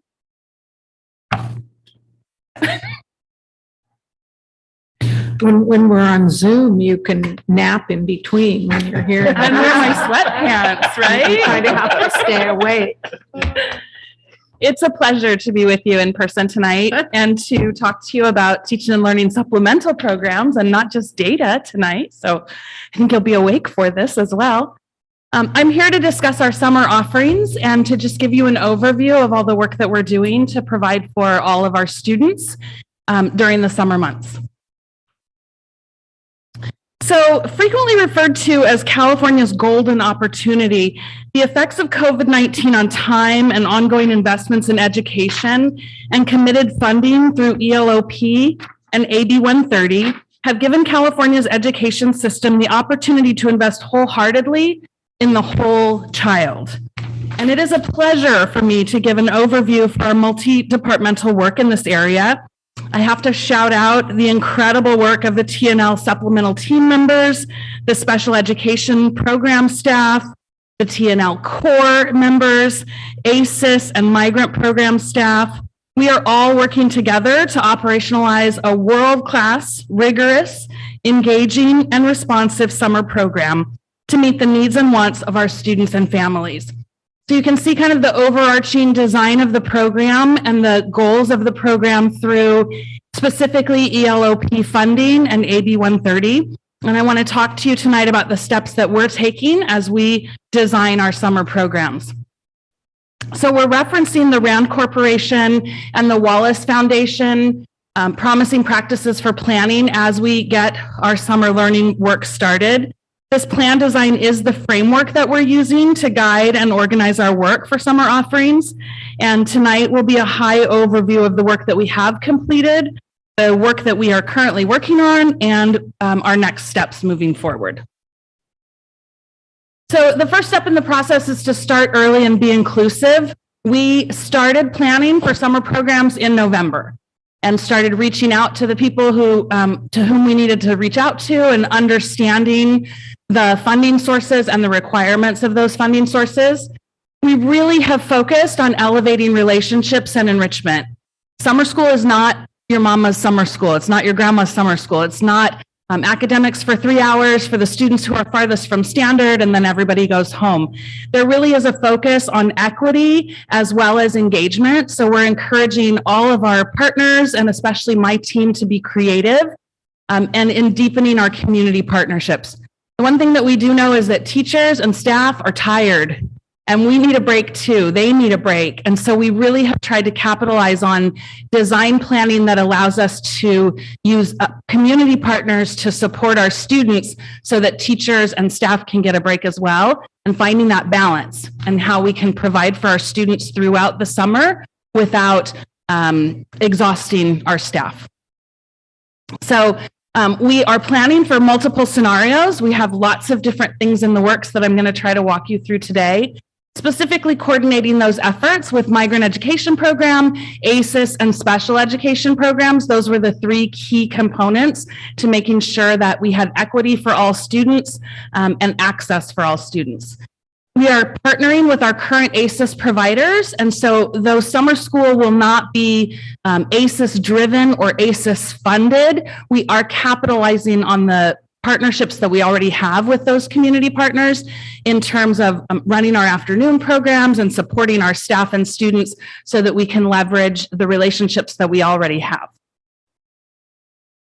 Again, this is a huge amount of work between core, supplemental, and special education, but I don't want to walk past all the other pieces of the puzzle that are coming together with support from this building and from this system: human resources, plan alignment, family engagement, school support, M&O, infotech. Everyone has had a piece. We are not operating in isolation.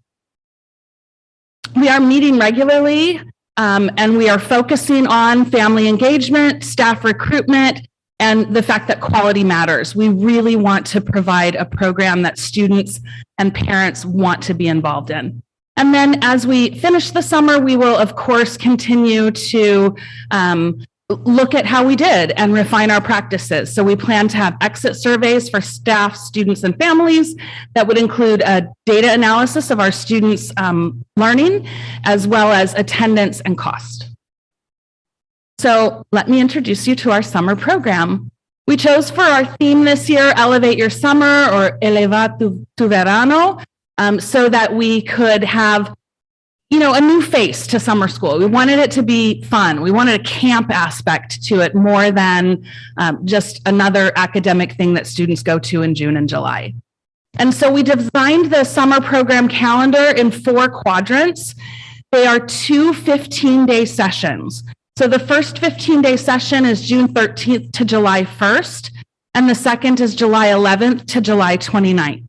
Students, families, and staff can choose to participate in one or both of these 15-day programs. So if you wanted to come in June but not July, if you wanted to come in July but not June, or if you wanted to come in June and July, all of those are options available based on family need and student interest. Same thing for staff. You can work one session, both sessions, or either session. Those quadrants are then divided into morning academics and afternoon enrichment. So from 8 to 1 o'clock, we're focusing on an academic program.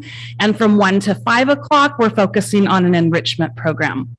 The first session, those 15 days, are specifically targeted in the morning for academics to students from the migrant education program and students qualified for special education or ESY program, but the afternoon enrichment from 1 to 5 is open district-wide. So even if students are not eligible as a migrant or a special education student to participate in the academics in the morning, they can still come for the enrichment in the afternoon and have that growth and engagement. And then the second session is open to all students in the district, academics in the morning, enrichment in the afternoon. And again, student and parent choice. They could choose to do just academics in the morning, they could choose to do just enrichment in the afternoon, or they could choose to do a whole day program. So I'm going to walk you through just a few of these. I've included a lot of information on the slides and I'm not going to read it all to you. We're just all going to look at the cute pictures of kids and talk very briefly about each of these programs. So the first one is our migrant education summer program. This is the first 3 weeks from 8 to 1. It will be held at Jimenez and it is open to all students in the migrant education program.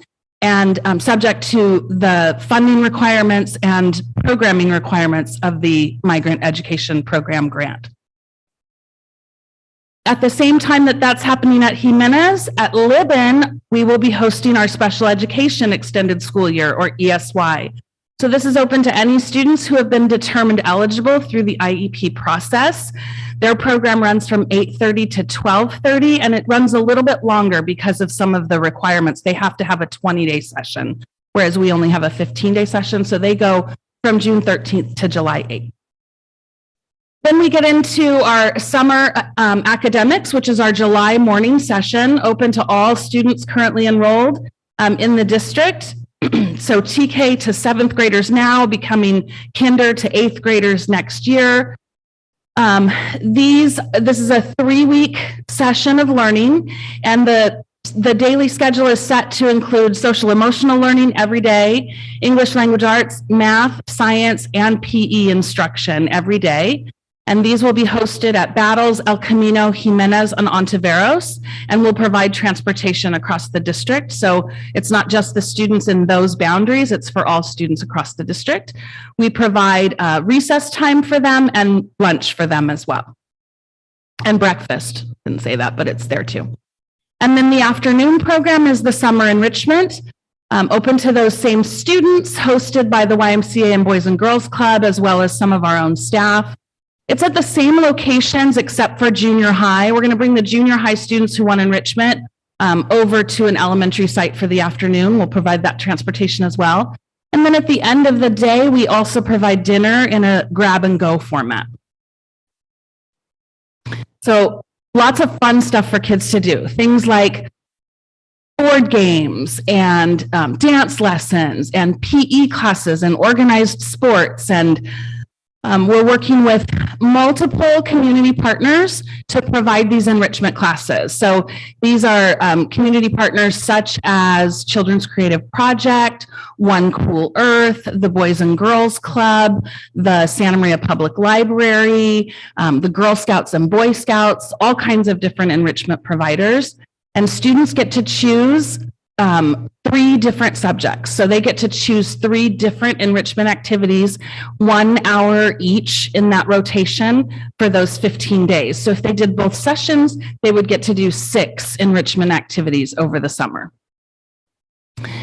We are also, as a district, supporting other options available to our parents and families, including bridge programs, which sites could decide to offer the first week of August, and off-site partnership camps. So when a partner such as Boys and Girls Club hosts a summer camp at the railroad location, we are underwriting the expense so that our parents can participate in that for free as well to any SMBSD student. So we also are supporting the Migrant Education Program EPIC at Cal Poly for 4th through 8th grade migrant students, which is a STEM class online.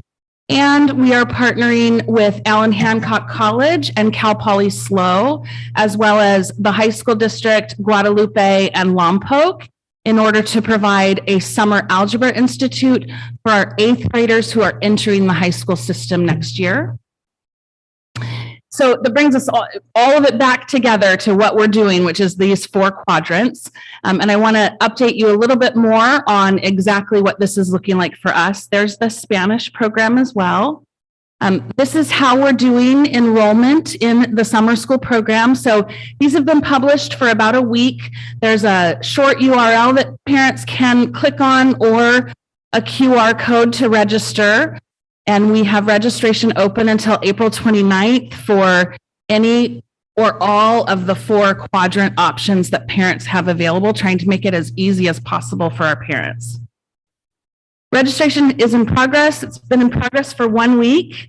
As of 5 o'clock today, we have 385 students registered for the afternoon enrichment in session 1 in June.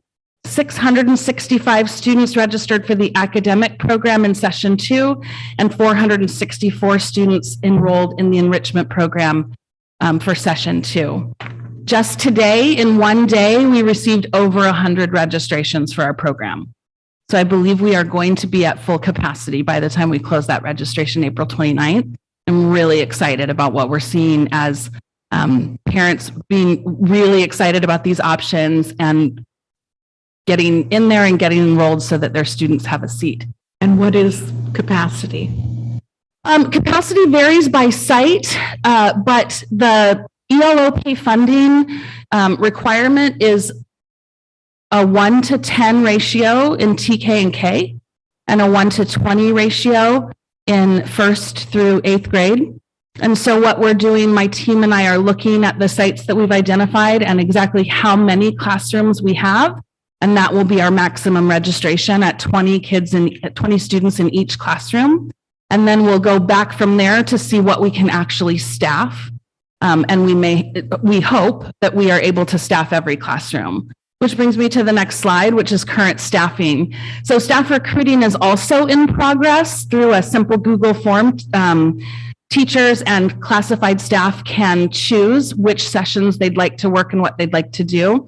As of this morning, these are the number of certificated applications we've received there in blue and the number of classified applications we've received there in yellow. So we're looking very strong for the Session 1 migrant program with 90 certificated applicants and 34 classified applicants. I'm a little worried about Session 2 academics with only 51 teachers. That is not enough to staff 4 sites, but we're going to keep pounding the pavement and reminding teachers that we need them and want them and hope that they will join us. The enrichment program, we don't actually need either certificated or classified staff. We want to make sure that we grow our own and offer it to them first before we contract out to our partner agencies. So those numbers don't concern me. It's just the academic programs for Session 2 that I think we're going to have to really make a strong push for. So that was a very fast overview of our Elevate Your summer programs. What questions can I answer for you?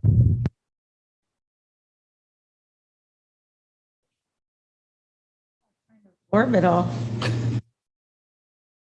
Your TK, is this the only way parents have to register? So they also have the option on all of our posters and on our QR codes. There's a phone number that they can call, and my classified staff and TNL supplemental all can walk any phone call that they take. They can walk the parent through the registration process online or on the phone and do it for them. Okay, thank you. When you go to register, is all of this information there for parents to choose? Yes. Okay. So there's the quadrant visual is there for them. And then the form is designed to not ask them questions that don't apply to them. So it says, do you want to come to Session 1? And if you say no, it just skips you automatically to Session 2. And then you only have to enter your student information one time and it'll go across all 4 of those quadrants for registration. So we tried to make it as simple and easy as possible for our parents. So 6th graders that are going into 7th grade would be going into the junior high school program? That is correct. Yes. We wanted them to get a chance to be on campus. Okay. So they'll be at the junior high. I neglected to mention, and I should have, I apologize. When we run the district program Session 2 academics, we are also offering at Jimenez DLI classes so that those students in DLI can continue their education as well.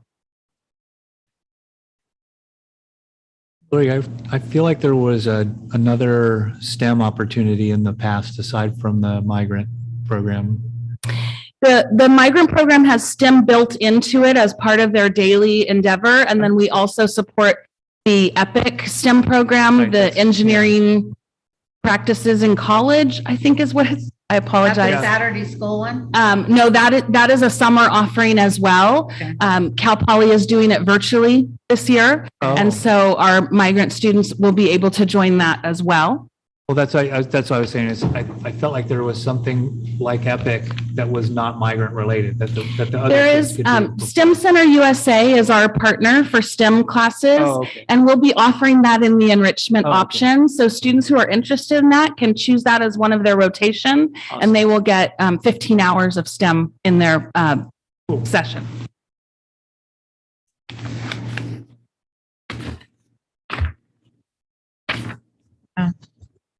Did I miss the list of what the different categories were for the summer activity enrichment?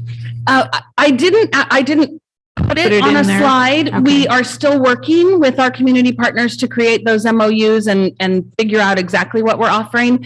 But our basic areas that we have secured so far are Children's Creative Project will be offering all 5 of the VAPA disciplines that students can choose from.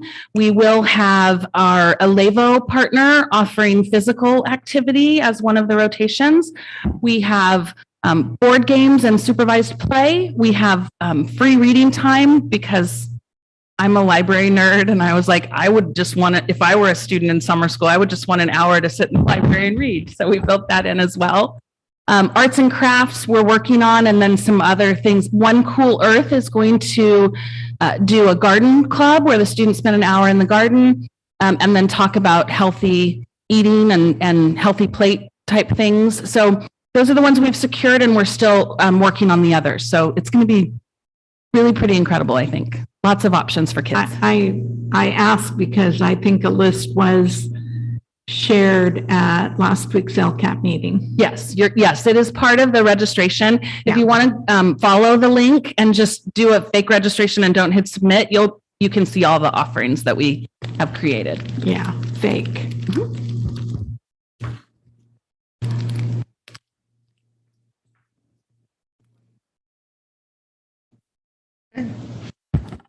Thank you, board exciting. members. It was a pleasure. Thank you. Thank you. I acknowledge the receipt of the Santa Maria Bonita School District Summer 2022 program overview as presented. Anybody have anything they'd like to report out?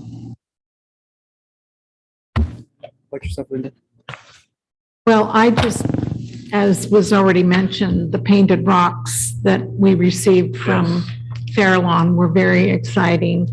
And I was invited to a classroom at Sanchez and received, those really cute little booklets with thank you for coming to visit our class, which I very much enjoyed reading through all I of did bring those. that one, Linda. Was They're very very fun. cute. It's a impressive little world out there. It On is, the it really campuses. is. I went to Sanchez also, I think right after you did. That was really fun. To just kind of see, get a little bit of a fly on the wall type there. But then when I went to Battles, which was fun because the Battles principal used to be a lower garden teacher. So James took me around and the third graders I went in, watched them reading and engaging were just amazing. Just level, I pretty complimentary because there were some pretty difficult reads that they were getting through, and that was impressive. And then the sixth graders were broken out into group work, which not a lot of kids, because it's that whole thing of one person does. But this was collaborative, and there was a lot of talking going on. And of course, it was really cool to be out on the playground and see all the second and first graders following Mr. Barnett around like they're ducklings. It's like they've imprinted on him. It's like, okay, don't go that way, Dad.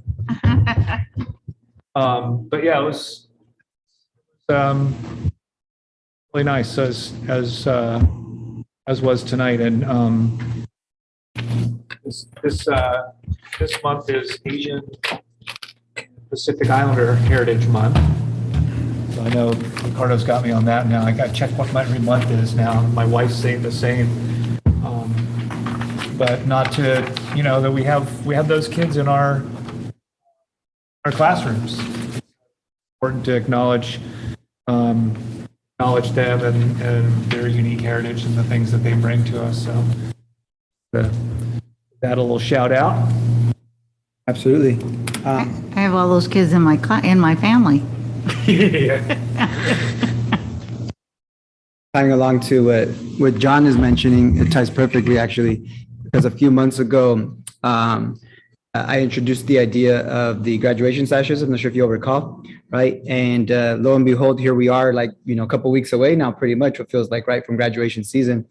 So these are the sashes that are often used in university graduations. I'm not sure if y'all are familiar with these, right? They come in a variety of different colors, different representing different backgrounds. And so I wanted to bring this idea, forward to our board and to our community to, put our DEI policy into action, honoring the backgrounds of all of our students.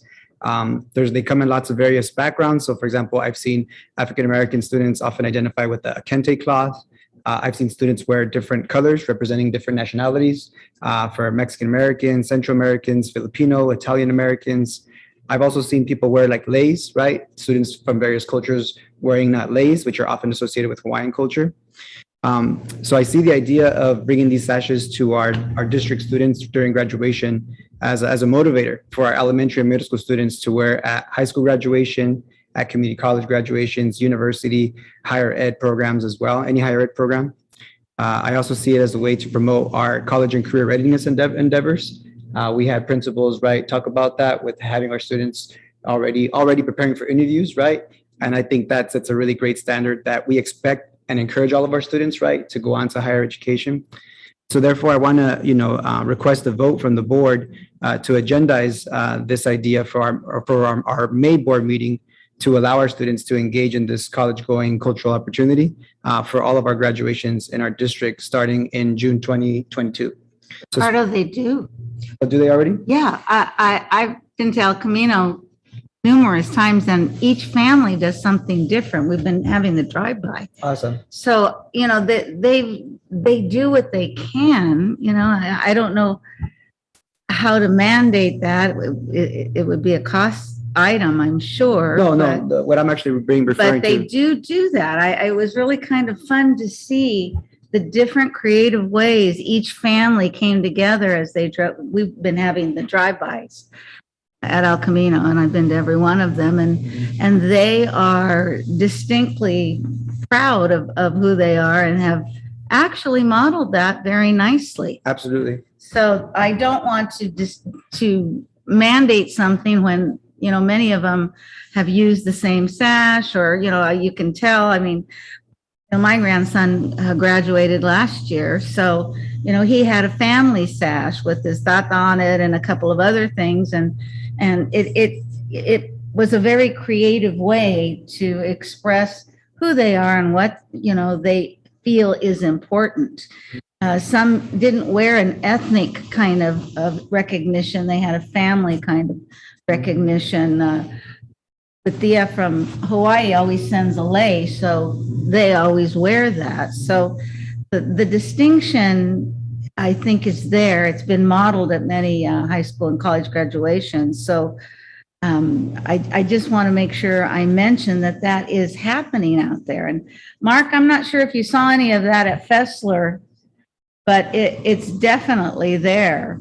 And so just to clarify, are all of our students allowed to do that during their graduation ceremonies? Is that correct? Nobody stops them because they come in wearing what they need. They're not doing the caps and gowns anymore. Okay, good. So I just wanted to see so- if there was a need to formalize that, right? Because if let's say one campus did not allow students to do that and another did, then that could create some. Yeah. So It's open. So great. If that's open, I don't I'm wanna really happy. start I'm with- really happy to hear that because, like you Yeah. said, our students have modeled that before. That's why I say, Ricardo, Respectfully. sometimes, we got to see what's out there, and man, there's a lot out there that is being done and represented with our parents, with our students, and with our staff, because they bring a lot of good stuff out. Excellent. And I was very pleased to see that. So to mandate or kind of move something in that way, But there's nothing to move. It's already happening. that's why I'm saying, sometimes we Excellent. speak before we know that it's really out there, and I just want to mention that it is out there. Excellent. Very proud to Can I see finish it. my comments? Yeah, I'm just explaining to you so that we don't redundantly have another place to go here. Yeah, sure. Thank you. I also wanted to, similar to John's comment about Asian American Heritage Month, there's a lot of different, month commemorations, right? One of them is also April's, I think, Poetry Month also. And so I definitely want to just encourage our staff to think of creative ways to incorporate poetry into their curriculum. And I think it's a great way to teach and to inspire.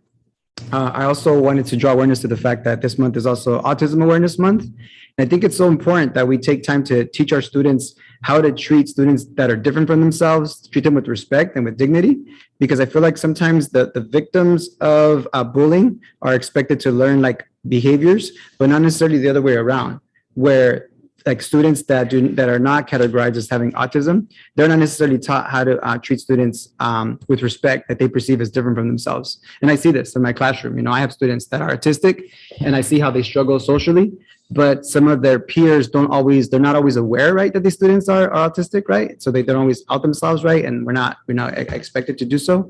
But I think it's so important that we make all of our students mindful of those dynamics so that we can create a welcoming environment for all of our students. A little bit on April is also Sexual Assault Awareness Month. And so, I also want to make sure that all of our staff and our students, right, are also being educated on how to bring awareness to this issue so that we have less likelihoods. We know that this happens, unfortunately, at our school sites. We know that sometimes our youth engage in this behavior, not knowing any better. Sadly, there's adults who know better and engage in this behavior. And so we just want to remind folks that that's unacceptable. And so I think this is a great opportunity to be cognizant of that and to bring some education to that. Also, one thing that I've spoken with Mr. Beecher about is right now it is currently about almost 10, right? And that's a long time for us to be here. So I thank those of you that are here this late, but we know that many of our families cannot engage in 10 a.m. meetings or 10 p.m. meetings. And so I want us to consider the possibility of breaking these meetings up into two meetings, right? So us meeting the possibility every 2 weeks if necessary. That way we have more time to process the information, to engage in deep conversation, as opposed to what sometimes feels like rushed decision making. So it's just something that I wanted to put on the board's radar for consideration, for future consideration. Plus, I got to go to work and be in front of 150 students, tomorrow. So out of respect to the youth that I'm going to see tomorrow, I think that's really important as well. What else? I also, I met with Mr. Lara at one of our last board meetings. I requested to agendize certain items. The board said, yep, check in with Ricky about it. And so, Mr. Lara, please follow up with Mr. Beecher on some of those items. If you haven't already done so. Discussed. Yeah. Awesome. Very good. And then also a question that I haven't, Ms. Beltran is not here to address this question for me, but one of the questions that I brought up with Mr. Beecher was, as we're hiring and interviewing folks right now, are we monitoring the diversity of our applicants? And so in other words, if we have 10 teaching positions and we have 100 folks apply, are we monitoring how many of them are African-American, how many of them are Asian-American, Latino? And if we're not monitoring that data, I want to encourage our staff to do so. That way we can actually see if we're, meeting, if we're casting a wide net in terms of our recruitment, because it's going to be really tough, right, to diversify our staff if we don't have a diverse applicant pool. And so I was just curious to see if that's something that the board is willing to support, is having our staff collect some of that data and then having our staff update us, right, on here's the number of applicants we're getting, here's how many are coming from diverse backgrounds. That way we could see if we're making progress on our diversity, equity, and inclusion policy. I think that might be something that's come up with by, when the numbers are available and that kind of stuff, and something that depends on how deep you want to cut that. But I think part of the thing with that, Mr. Valencia, is, and this is the same in physical therapy, because I've been reading on it in physical therapy and a lot of other professions, is the reflection isn't just on who the programs are turning out, but who's being accepted into and going into those programs. And they're very, very underrepresented of African-American and Latino cultures. A little bit better, a higher percentage of, as it relates to the broader of society at large, there's a better percentage of Asian Americans who are in some of those positions. therapy, and I usually I'm looking at physical therapy specifically most recently, but also in education. So the hard thing with being representative of diversities is I think what we're trying to do right now with this pipeline, right? That's the best way to address it, I feel like. Yeah. So I think it's important work to do, but I if we get lost, or if we put too much focus on things that are out of our control societally, as a source of fixing it, then it's going to perpetuate it, right? We do as citizens we want to be enlightening, promoting those things. But I think what we're trying to do here locally with the pipeline is going to get a better result, a more representative result, and a higher percentage. I think if what you're talking about, a more diverse, I should say, not a higher percentage, a more diverse group of teachers. And then, yeah, maybe, because the thing that I was looking at the other day was, hey, here's the percentage of African Americans that apply to PT schools. Here's the actual number that get accepted. So therefore, there's a really tiny amount or tiny number. And the profession is calling itself out on that and is deliberating on that. So I think we can do that. Ask for those numbers, but I think what we're doing is the real work. What they told us tonight is really what's the biggest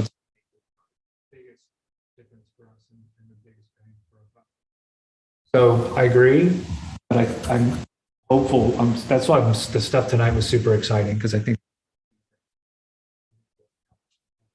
So if I'm requesting that our staff collect this data so that we see how diverse our applicant pools are, does that require like a vote to put on an agenda, or does that not require a vote? Requires all of us.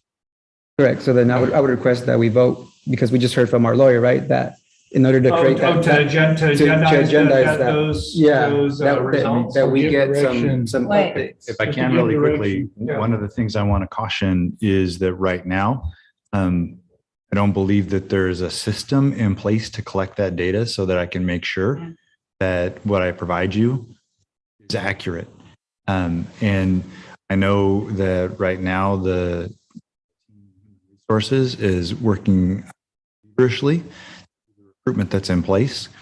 I don't want to, I'm concerned about adding a manual piece that's going to involve tracking ethnicity, as important as that information is to understand.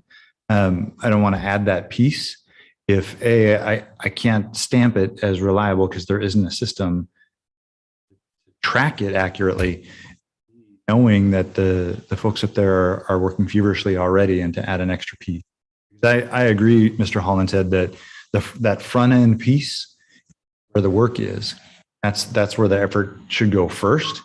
And we can measure the outcomes, who does land those jobs, who do we talk to and who's landing those jobs?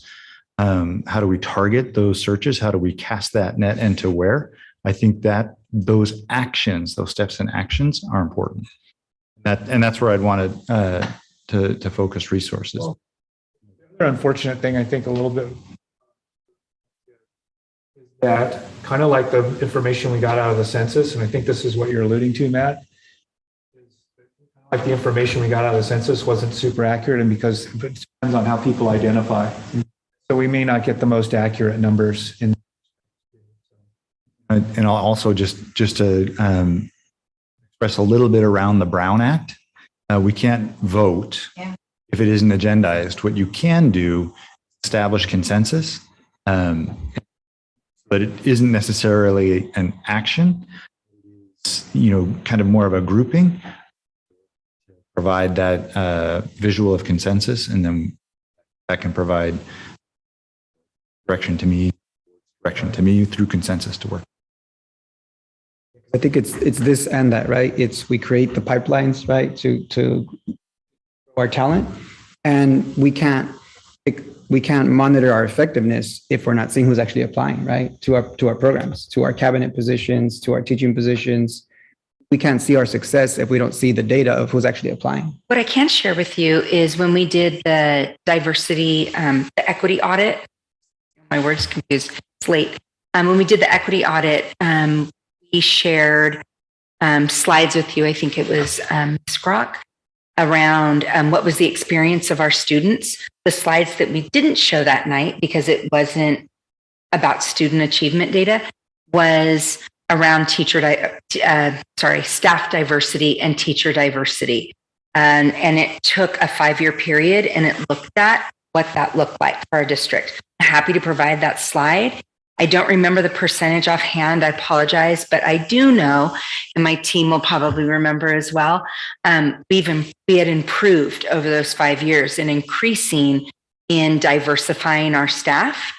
And that was done through the national equity audit through TNTP. They do that for districts all across the nation. And so that was a positive practice that they found for us.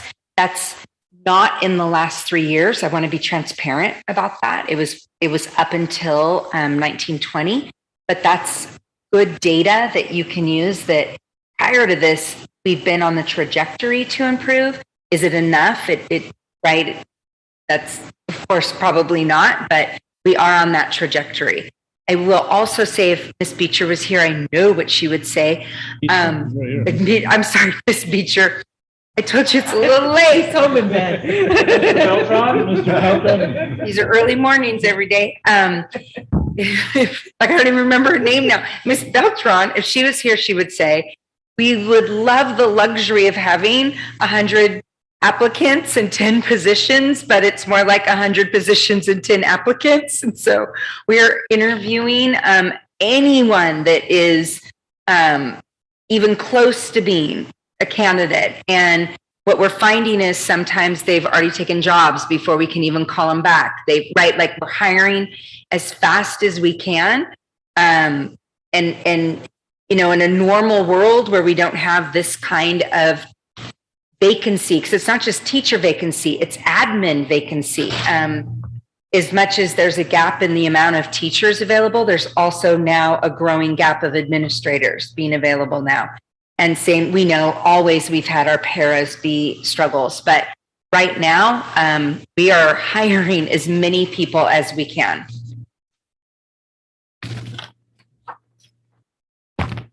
The other thing that I was going to follow up with was we haven't had a chance as a board to debrief from the CSBA conference that we attended a couple of months ago.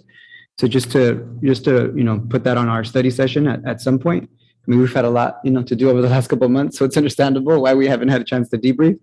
But we all attended the CSBA conference, and I know I always find really useful information from those trainings. So I'm curious to know what the board got out of it, to see how we can implement that work in our district.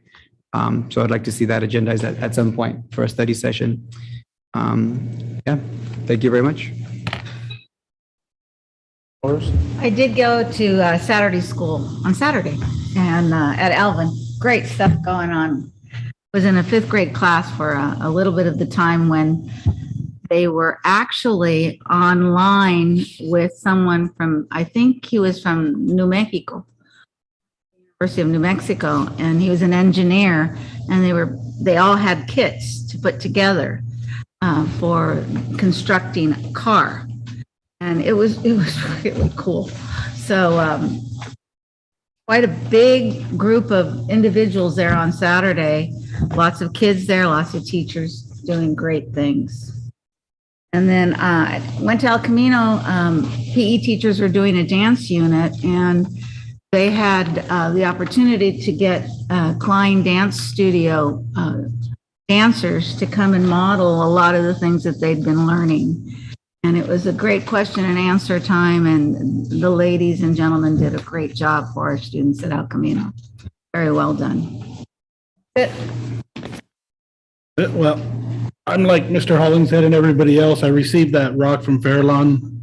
And for those little kids to put those inspirations, it really hit a good spot in me. And with inspirations like that, I just want to let you all know that I thank you from the bottom of my heart for all that's gone on these last 2 years and where we're going now and all the hard work. And I know, it's been tough on everybody and Wares.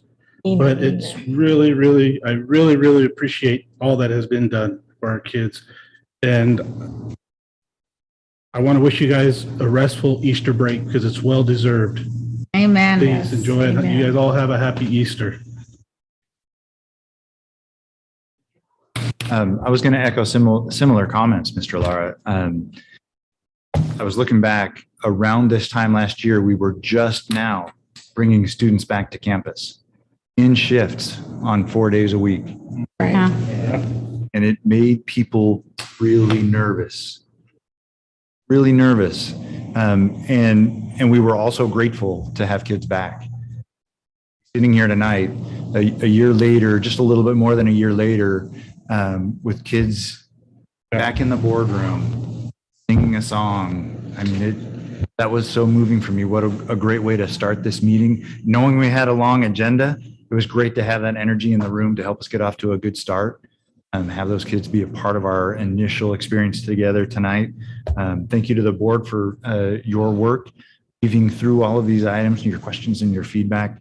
But in connection to where we've come over the last year, I too want to just say thank you to our staff, our teachers, our classified force, and our leaders who keep coming with all of the changes that we've been through since we started bringing kids back, the youngest first, right? Youngest first every other day to the point where we are today. And no matter what change came down the pike, everybody came back to work. Everybody came back to do what they needed to do for kids. And that work is vital. That work is crucial. And I just want to say thank you to those folks. Thank you to our staff, our employees.